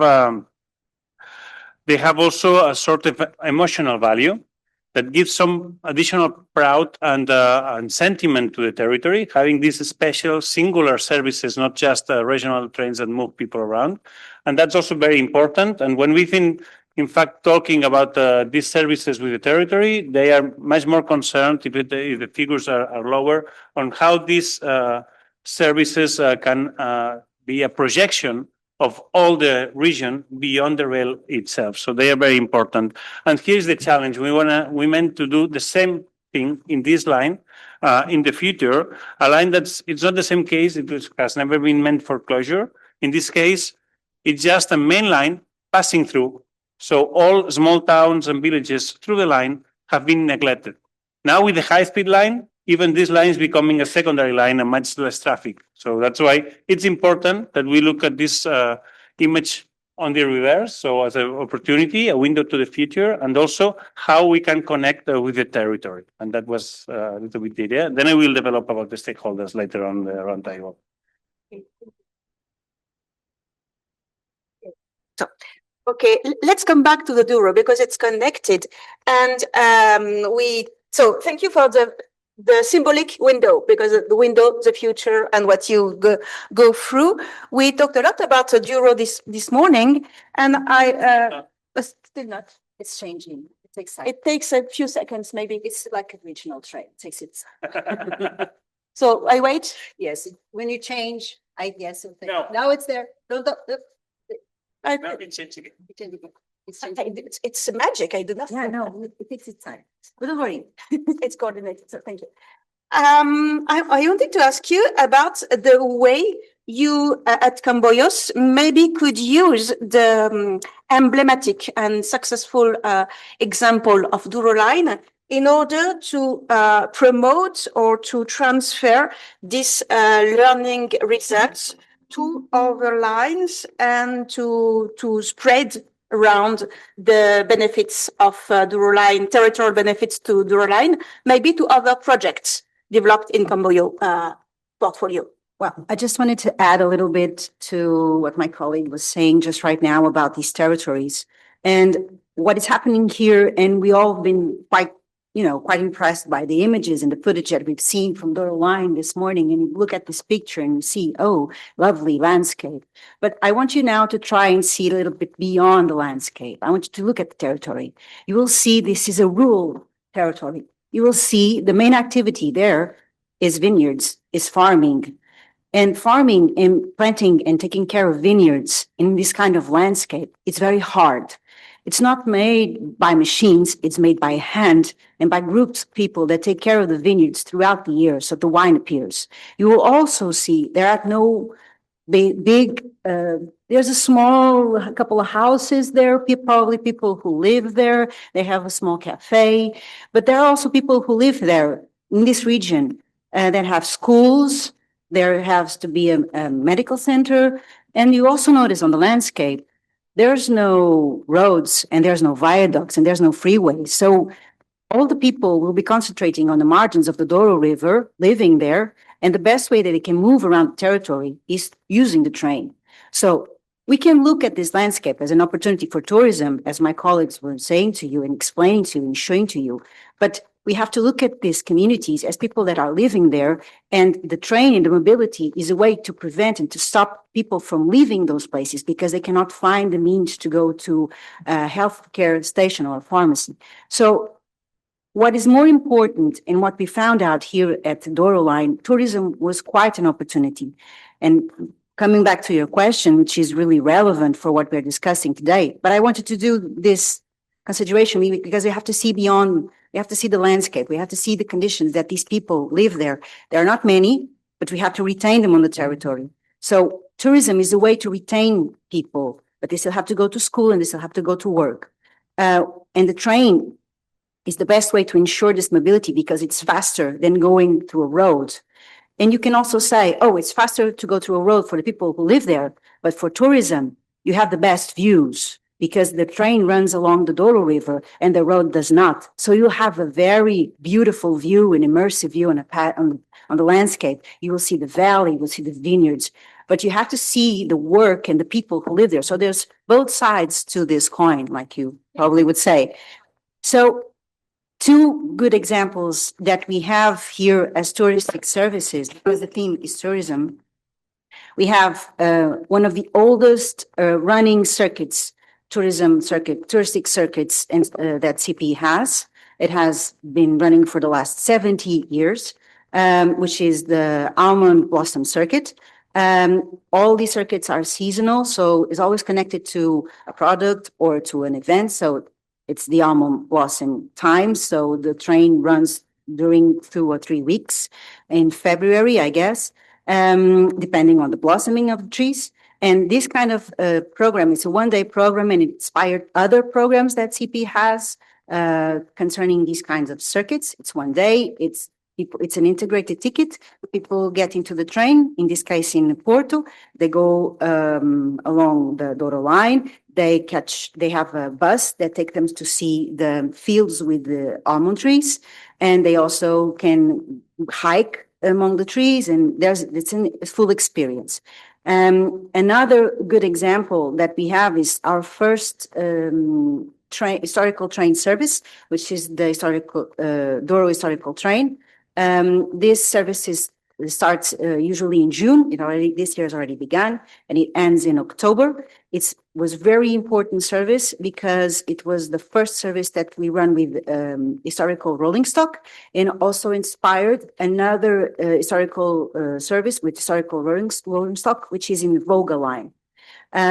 For us, it's very important, this connection with the land, the territories, and the heritage, the food, the producers, the farmers, and people get in contact with all this cultural and social heritage, and it produces new economical dynamics. Thank you so much, Anna. And considering the Italian vision of the way all these connections between ride, tourism, territory, how does innovation and maybe ICT communication tools may enhance, develop, facilitate the capacity of passengers to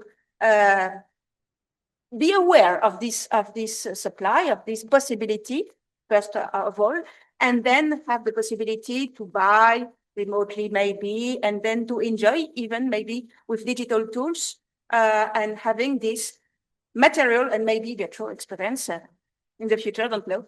Okay. Thank you for the question.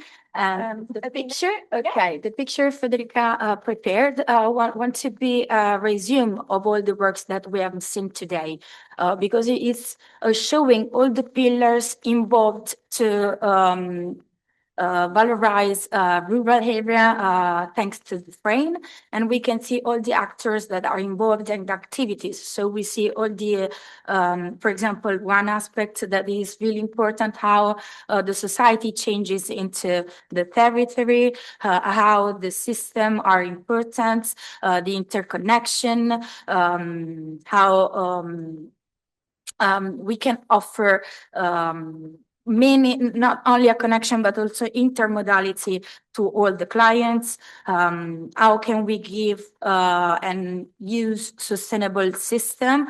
And digitalization is something that is not moving those things, is just amplifying those things, because all those works that we have seen today, for example, all the works that our colleagues shown us today already started in the 90s. So it's not something that we are doing thanks to the digitalization. It's something that already exists. Digitalization is something that we cannot ignore. It's something that we have to use to boost all this work that we all of us are doing. So, for example, is helping and really useful for all the information, not just for tourists, but first of all for people living there. So, first of all for the communities, then for tourists, and information are really, and all the system are really important for being well informed, to know the offers, to know how to move, to help the facilities. So, for example, imagine all the innovation that we have done with the smart refund, with the automatically delay refund, or, for example, the smart carrying if there's something in there. So it's something that is helping, and through the journey, post-journey, to know the place and also to amplify the well-known of the places that we want to valorize. Yes, and maybe behind the smartphone and the communication obsession, maybe there are artificial intelligence having in the future a broader part of all this. Carlos, I come back to you. This morning, we learned that things were very intricate between tourism development, territorial policies, rural regeneration, mobility for inhabitants as well as for tourists, but as well the possibility to imagine further newer trains, because trains were being built and bought in order to renew this experience. So maybe it's a part of an industrial vision as well for stakeholders, but we will come back to this in a moment. So from academia, of course, we work quite often in disciplinary silos, but here there is maybe a kind of transversality in the public policy approaches. Tourism being one heart of these policies or territorial policies, but maybe connecting with these other elements, parts, segments of public action. And then my question would be the following. What kind of policies, or broadly speaking, what kind of approaches can be suggesting in order to strengthen the role of railway in rural and tourism development in Europe? Thank you. Well, first of all, currently projects are analyzed through this cost-benefit analysis that works well for the big infrastructure when we are analyzing, for example, time-saving costs, but not in this area of the territorial cohesion, revitalizing rural areas. And we think, first of all, we have to think on evaluation framework that accounts for all these not monetary costs that in the short term, but that have affection in the long term. And there's something that is not very integrated into this planning process, and we think we have to work on that.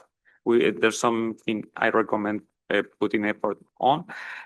It's very difficult because you have to manage this with policymakers that are interested in the short term, in the 4 years election or 5 years election and so on. It's very difficult, but we have to engage in this.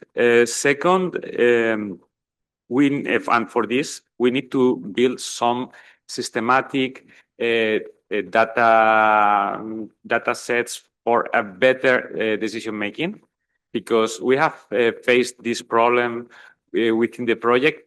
We have to analyze how the lines are, what is the status of the lines and the station, and there were no clear guidelines. We have to build from scratch, because there are guidelines to see the tilt of the status of the rail and the ballast, but you need special machines, and there's not easy to do visually in a cost-effective way, and there's important to have smart ways to get the data for decision making. This is very, very important.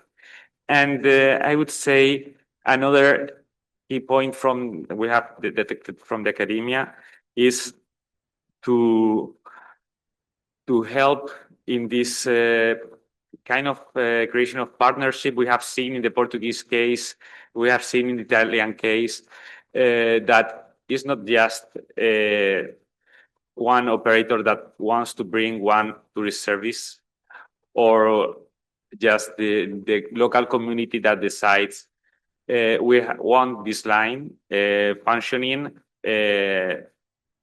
We think that from the university we have to create some kind of shared knowledge with a shared strategy, and there's something we can help as a neutral actor, university, in this way. I would say this. I agree a lot that we have to connect and reconnect maybe parts of knowledge as well as parts of institution and stakeholders. And it brings me to you, Carles, because at Territorial you have a key place to observe. So this interest of stakeholders and rail industry towards tourism, my first question, but maybe how they see, if they see more and more tourism as a not a detail, but a marginal question, or maybe more and more a centric question, and how it is connected with the way they see the economic, the business model, in fact, of this.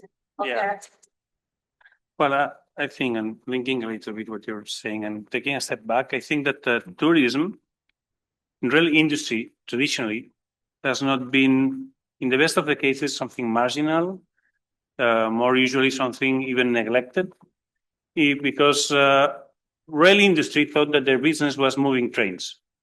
And then people would get on board, or freight would get on board, but we were very good at moving trains, at infrastructure and so on, but the business was really centered on that because people kept coming, even we did. And then probably when the evolution was to serious business was high speed, long distance, these kind of things, or commuters with mass transit. So tourism was always there, but okay, we can't avoid tourists on trains, but okay, if they come, we transport them, but we don't care a lot about them. Also, what Joanna was saying, the experience, thinking beyond the transport itself, that was not on the mindset of a rail company. From station to station, then I don't care anymore about the passengers. That's changing, likely. And we've seen a change over the last years, and induced from, I would say, three sides. On one side, the demand. There's been a growth in demand for tourist services, and people are asking for different experiences, and rail can play a part, has an attractiveness that the market is there, patent, ignored, neglected, as I said, but it is there and it can be important. Then the companies, they have realized that there's a market over there. It's not marginal. It can be substantial. To some extent, you can make money of it. And finally, what we are talking about here is the society, the territory, how these products, even the tourist ones, or especially the tourist ones, Carlos was saying that the cost benefit to convince the politicians, I think it's not the politicians. The politicians are easily convinced by these products because they are very nice, very linked to the territory, and very attractive. Our problem usually is with the financial department, the financial ministry, because then you need the money to run them and to keep them running. But politicians, particularly, they really like this kind of products because there's a connection, an emotional connection beyond the business itself. And that's interesting. And it's not the case of tour and rail, but even for mass tourism, how to move tourism beyond the crowded centers of the cities, along the coasts in areas where there's a lot of beach tourism, massive. Rail can also play a huge role on making this tourism much more sustainable than what is today, just with buses and cars and so on. So that's also important.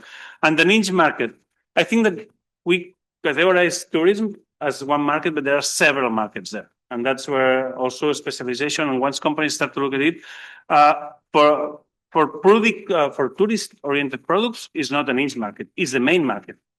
Okay, if you run a cruise train or a panoramic train, then tourism is the main and only market in some cases. So it's no longer a niche market. And there's been a lot of development in the recent years to put into value that it's not just the ticket, it's not just the trip, it's the whole, we were saying, the whole experience. So more and more complex products. And then is where we are facing with the rigidities of the industry itself. As an industry, we're not yet adapted to what the market is demanding, it's very difficult to organize these tourist products unless the whole of the company is well aligned. And even for private entrepreneurs that try to enter these markets, they find sometimes huge difficulties. Our relation with the tourism boards, tourist operators, they speak different languages. They want agility. They want to book in advance many months. These kind of things, they are very difficult to do in rail, not with buses or airplanes or even boats. So that's there's a lot to do. And in the end, okay, tourists is a complementary market more than a niche market, even for main lines, because do not follow classical rush hours. They can give an edge to profitability of some lines, give an edge on the interest of keeping some services. So that's also important. And in the end, also, just to say that this complementarity is that rail is not the product itself sometimes, it's just part of the sustainable tourism product. And that's important because also usually, and that's an advantage, rail touristic products are reachable by rail also. So not only the experience itself, but you can get there by rail. So the whole touristic experience is sustainable and can be labeled and promoted as a sustainable way to visit and to get to know the territory. Yes, thank you. I'm sensible to your appreciation that you are loved by local stakeholders because they, of course, they need the securitization of saving the train, on saving the stations maybe, but saving the train. They need it because for mobility and for so many dimensions of their everyday life, and you are not so loved by a state level because, of course, it needs money. Anyway, an example, a very small example that we have a funicular, which is an historical funicular linking the mainline station to the town that was uphill. The town has grown. Obviously, funicular is very rigid, but that's what makes that town singular and different from the neighboring neighborhoods. We had this issue that when the funicular was broken, demand went up because the bus service is more convenient because it serves different neighborhoods and the funicular has just one stop. Now it has become a touristic product only on the weekends, an historical funicular, because there was one of our, let's say, PR crises was when we said, okay, it has no sense to keep the funicular working because the bus, in fact, the demand increases because it's a better service with several stops in the town. So that's a very small example on how now we've invested a lot on that funicular because we managed to get the funds, and now it's going to reopen just as a tourist attraction only on weekends and with a lot of, let's say, walking routes around it and the story of that. Because that element makes that town singular, and as can be a castle in the neighborhood and the next town, or can be a vineyard somewhere else. So it's part of the character of the community. Yes, stakeholders have a treasure. I want to keep it, and it's highly understandable. Joanna, you talked about Almond Blossom Circuit, and as far as I see, you have the idea to develop a seasonal product or festival product, or I would say ephemeral tourism products connecting to train. And I was asking myself, but maybe I have wrong-minded, so you will tell me more. It's about how convincing local authorities, rural mayors, small villages mayors, so they think themselves tiny, connected with a big train institution, rail institution, long-lasting institution. So how convincing themselves that it makes sense to relaunch something connecting train use, tourism, maybe cultural festivals? And is it a way to avoid a frontal competitiveness with maybe the more year-long businesses of the villages? Because when you open a new retail in a remote station, at least in France, the mayor is quite uncomfortable, because if it makes a problem for the present business, maybe bread maker, if it balances, so if it makes a competitive necessity, weakened his own and unique retail in the village, you see, it can be double-sided. So is it the reason for which you have ephemeral festival, so that you don't hurt too much the local economy? No. Oh, no, yeah. But well, just beginning with a little bit of joke, you're talking about people of the North. Everybody who lives in the North, they are tough.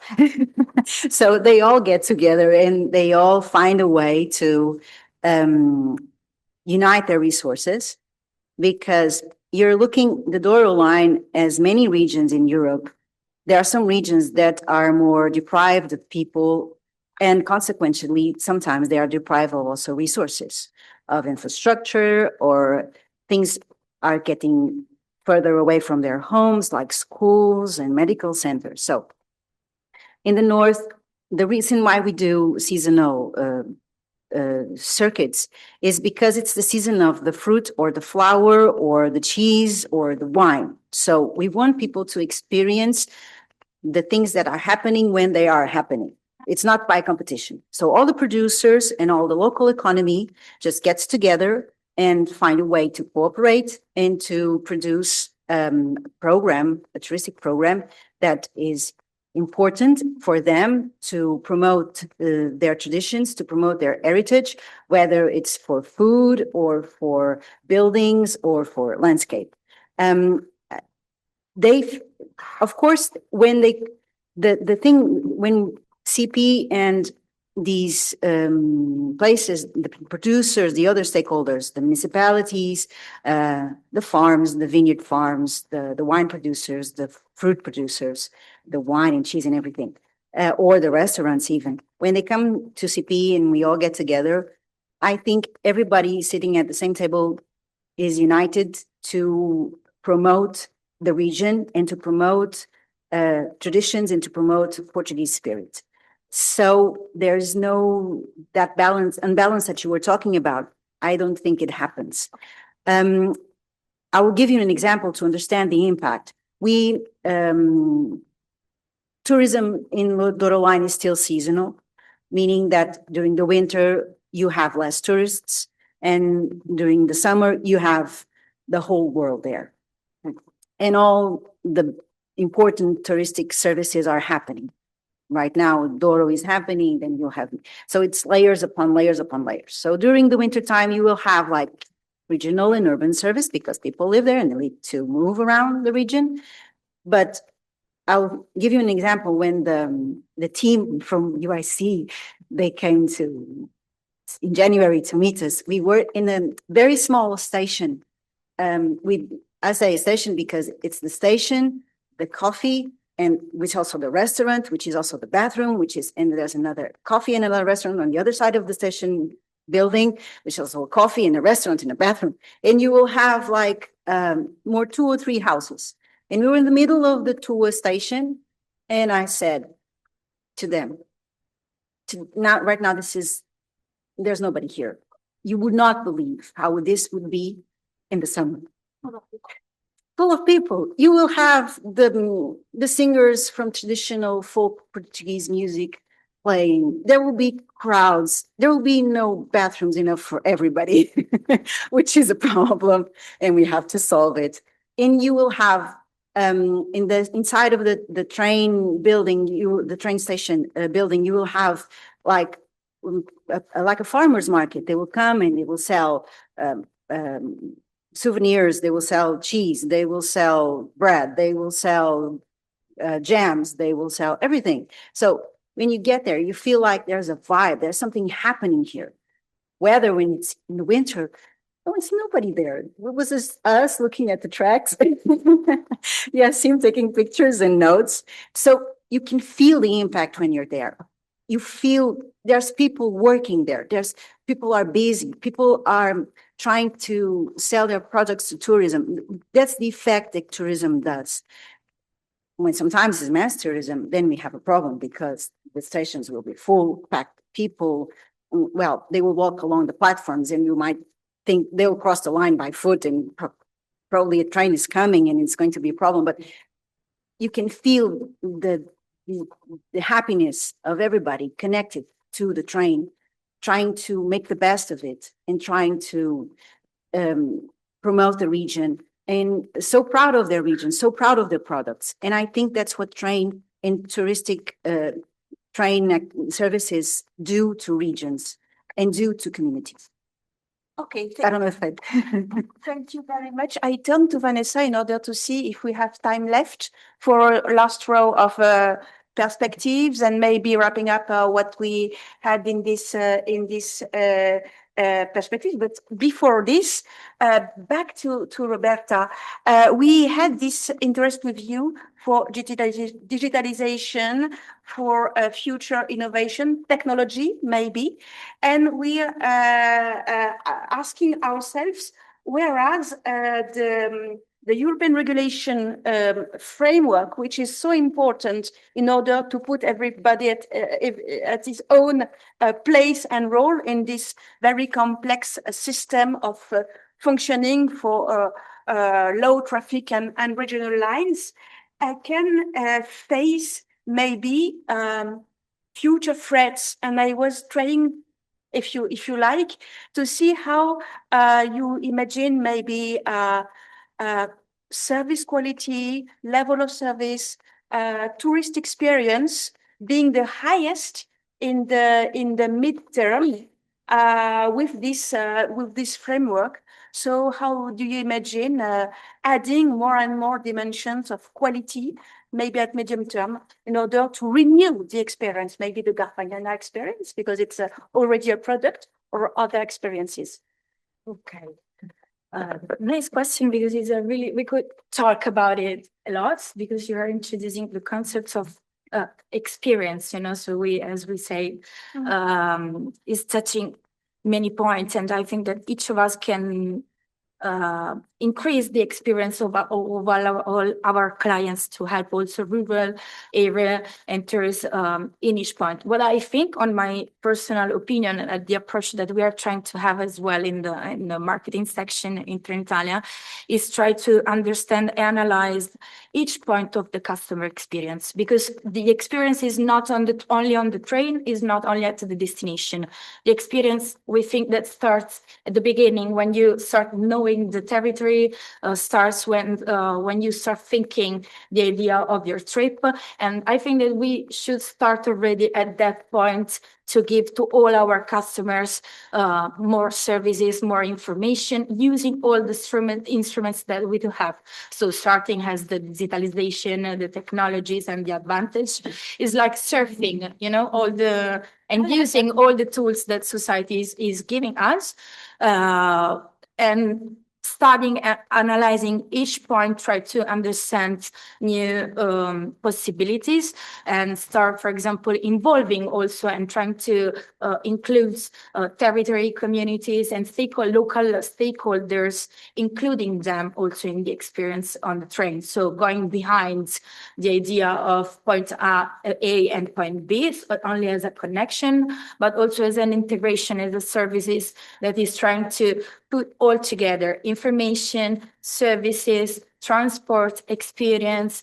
locals, stakeholders. And for example, in Italy, we have seen, as the colleague said before, we have many themes, and try to understand each rural area, which themes has more. So for example, in Italy, we used to talk about food and wine, how this experience can be involved on the train, or how this experience can be involved at the station, or it can be involved at the destination, how we can be the boost of this dialogue in between all the stakeholders involved in those kind of activities, not only as a transport.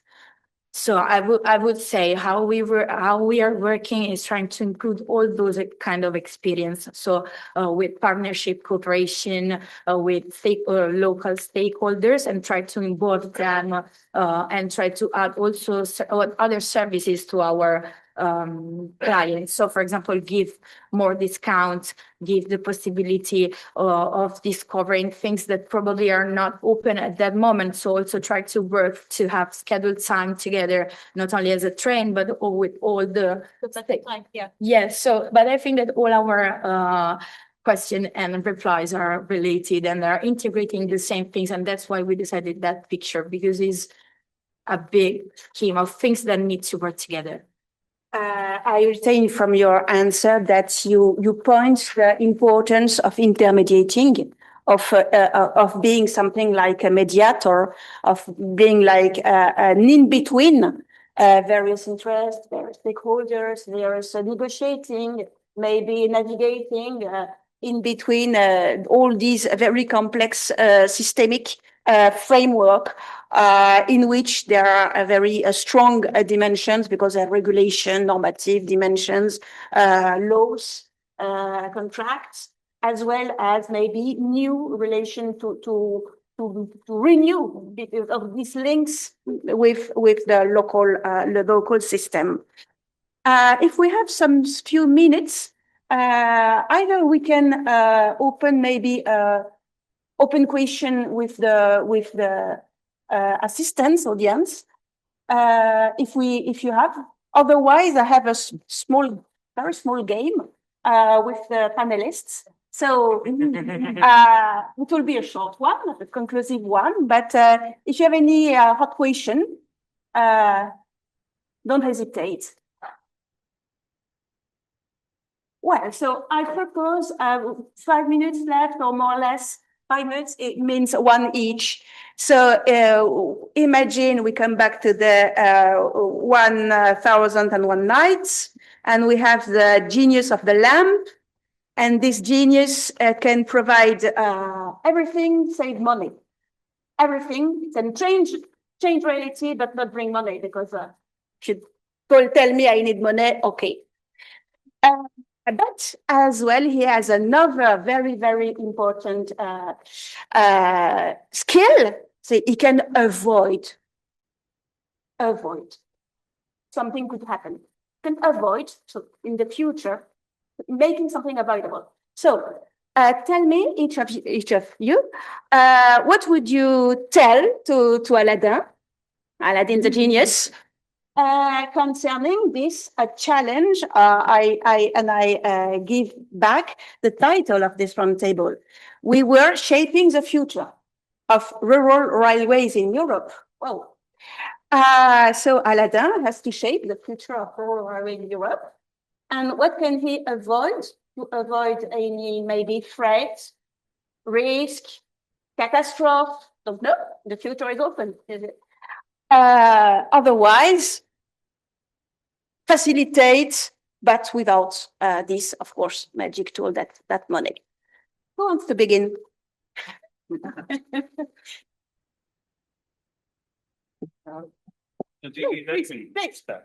Just one wish, and it links to something that Roberta said, I think that it should provide rail industry the capacity or the culture to partnership and to work with others.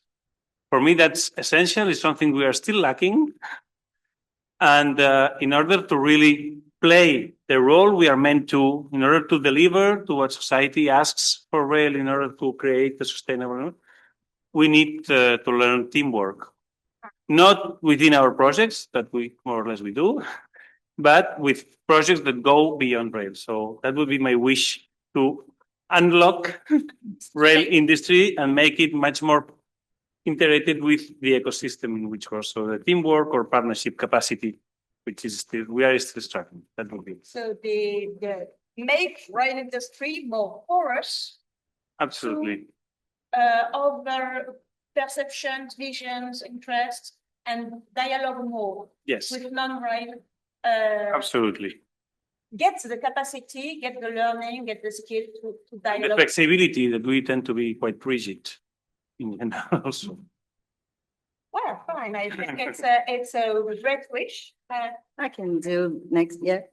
You want to? You would add something. Want I was thinking. Because I was thinking exactly something similar, but like imagine a common vocabulary. You know, like sometimes we don't talk the same languages. So something, because sometimes you need to know low infrastructure, train, local, and each of us is talking his own language. Yes, and with his own background. So linking to the networking and the capacity of working together, I wish that I would add, but it's kind of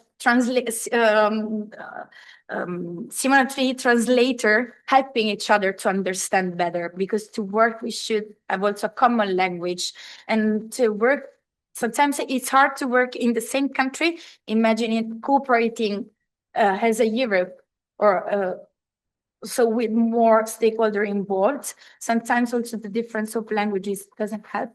I'm not talking about languages as English, Spanish, French, but I'm talking as about roads and all the systems. So something that can help in that. How?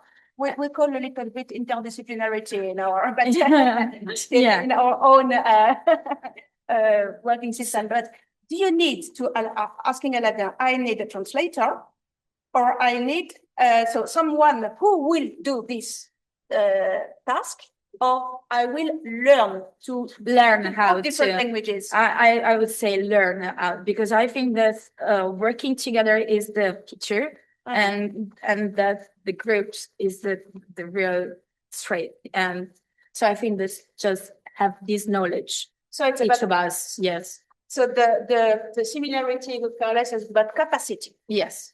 And more specifically, this capacity is about be more flexible about the meaning, having this dimension of understanding the multiple meaning and addressing it, because of course it's a statement, dialoguing, and in this dialoguing being a dialogic. Yes, but sorry, Joanna. Maybe it's connected with this. No, we're sharing. It's a good thing. My wish would be sustainability on a long term. And I'm talking about these kind of territories, low density territories, rural territories are fragile, social and economic fragile territories. They don't have, like a big city has the plasticity, the elasticity enough to absorb tourism, to evolve around him, to mingle with other economic activities. When suddenly these fragile territories, because they are demographically depressed, they don't have many people, it's difficult sometimes to have access to basic infrastructure. Sometimes tourism can be overwhelming because they don't have the plasticity of a big city. They don't have that kind of a way to adapt around tourists and tourism and tourist activities. So for me, my wish is that rail is still the backbone for mobility for these territories that helps these people to move around the territory, these communities, but also tourism and the other activities are well balanced, in order to provide a way of development and a way of growth for these communities that they also so desperately need. Carlos and Roberta says flexibilize us, and you say flexibilize them. Yes, be sustainable. That's all. Linked to what Joanna said, when I was thinking the wish, you said the power to avoid also, and I thought that we have to avoid fireworks, things that are just for the show and very short-lived. So it's linked with the sustainability and the long-term vision that Joanna was saying. I thought there were two, one wish and one thing to avoid. Sorry. Then. But avoid things that are for the fireworks and they make more damage that they can do more benefits. Yeah. And you, Carlos. It's difficult because I think there are very good wishes, all of them. And bringing some idea closer to Joanna, I would say I would like to have time to have a organic growth and let these projects, tourist project and revitalization project grow and let it get into and root within the territory, because sometimes we are looking for a quick project that have a good number of travelers, whatever, in a very short term, in a couple of years. And if it doesn't happen, then the project is dismissed. And I think in fragile territories, we have to let everything grow slow and get this and see in the long term, something we don't have in the academia because we are in 3-year or 5-year project time. But we see in the Portuguese case that they are working for the last 20 years and they are still growing at a slow pace. So I think it would be my wish to have the time to see this growth. So then give me time.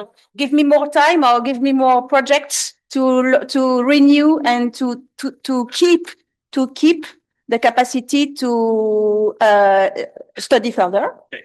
For me, as someone from the academia, to have long projects that have a wider span of time, to be able to study not just in this short window, but in the long term, having 5-7 year project that you can develop this governance model and seeing how this grow alongside the reality.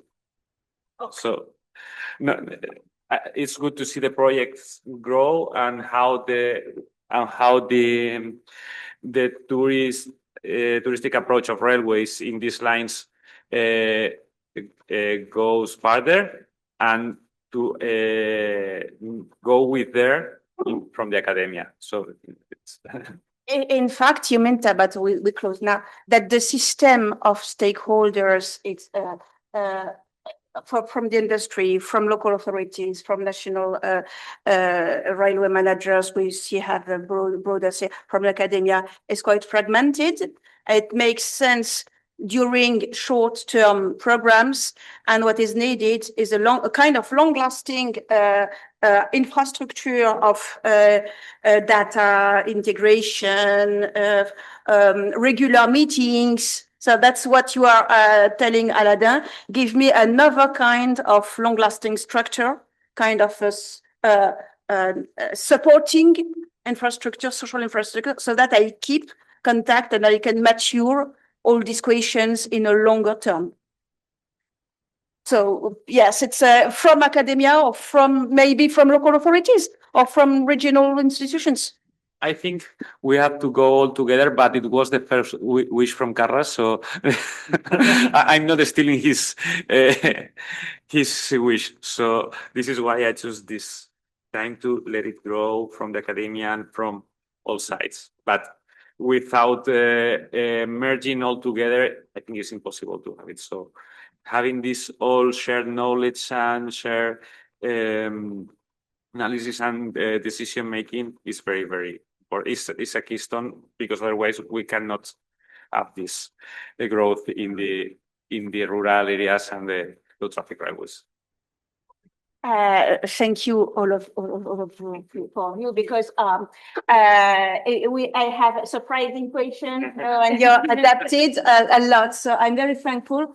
I have this task to write a conclusive chapter of the Tour&Rail book, so it was for me a very valuable thought in order to wrap up and give this perspective to our projects. Thank you so much. Thank you. Thank you.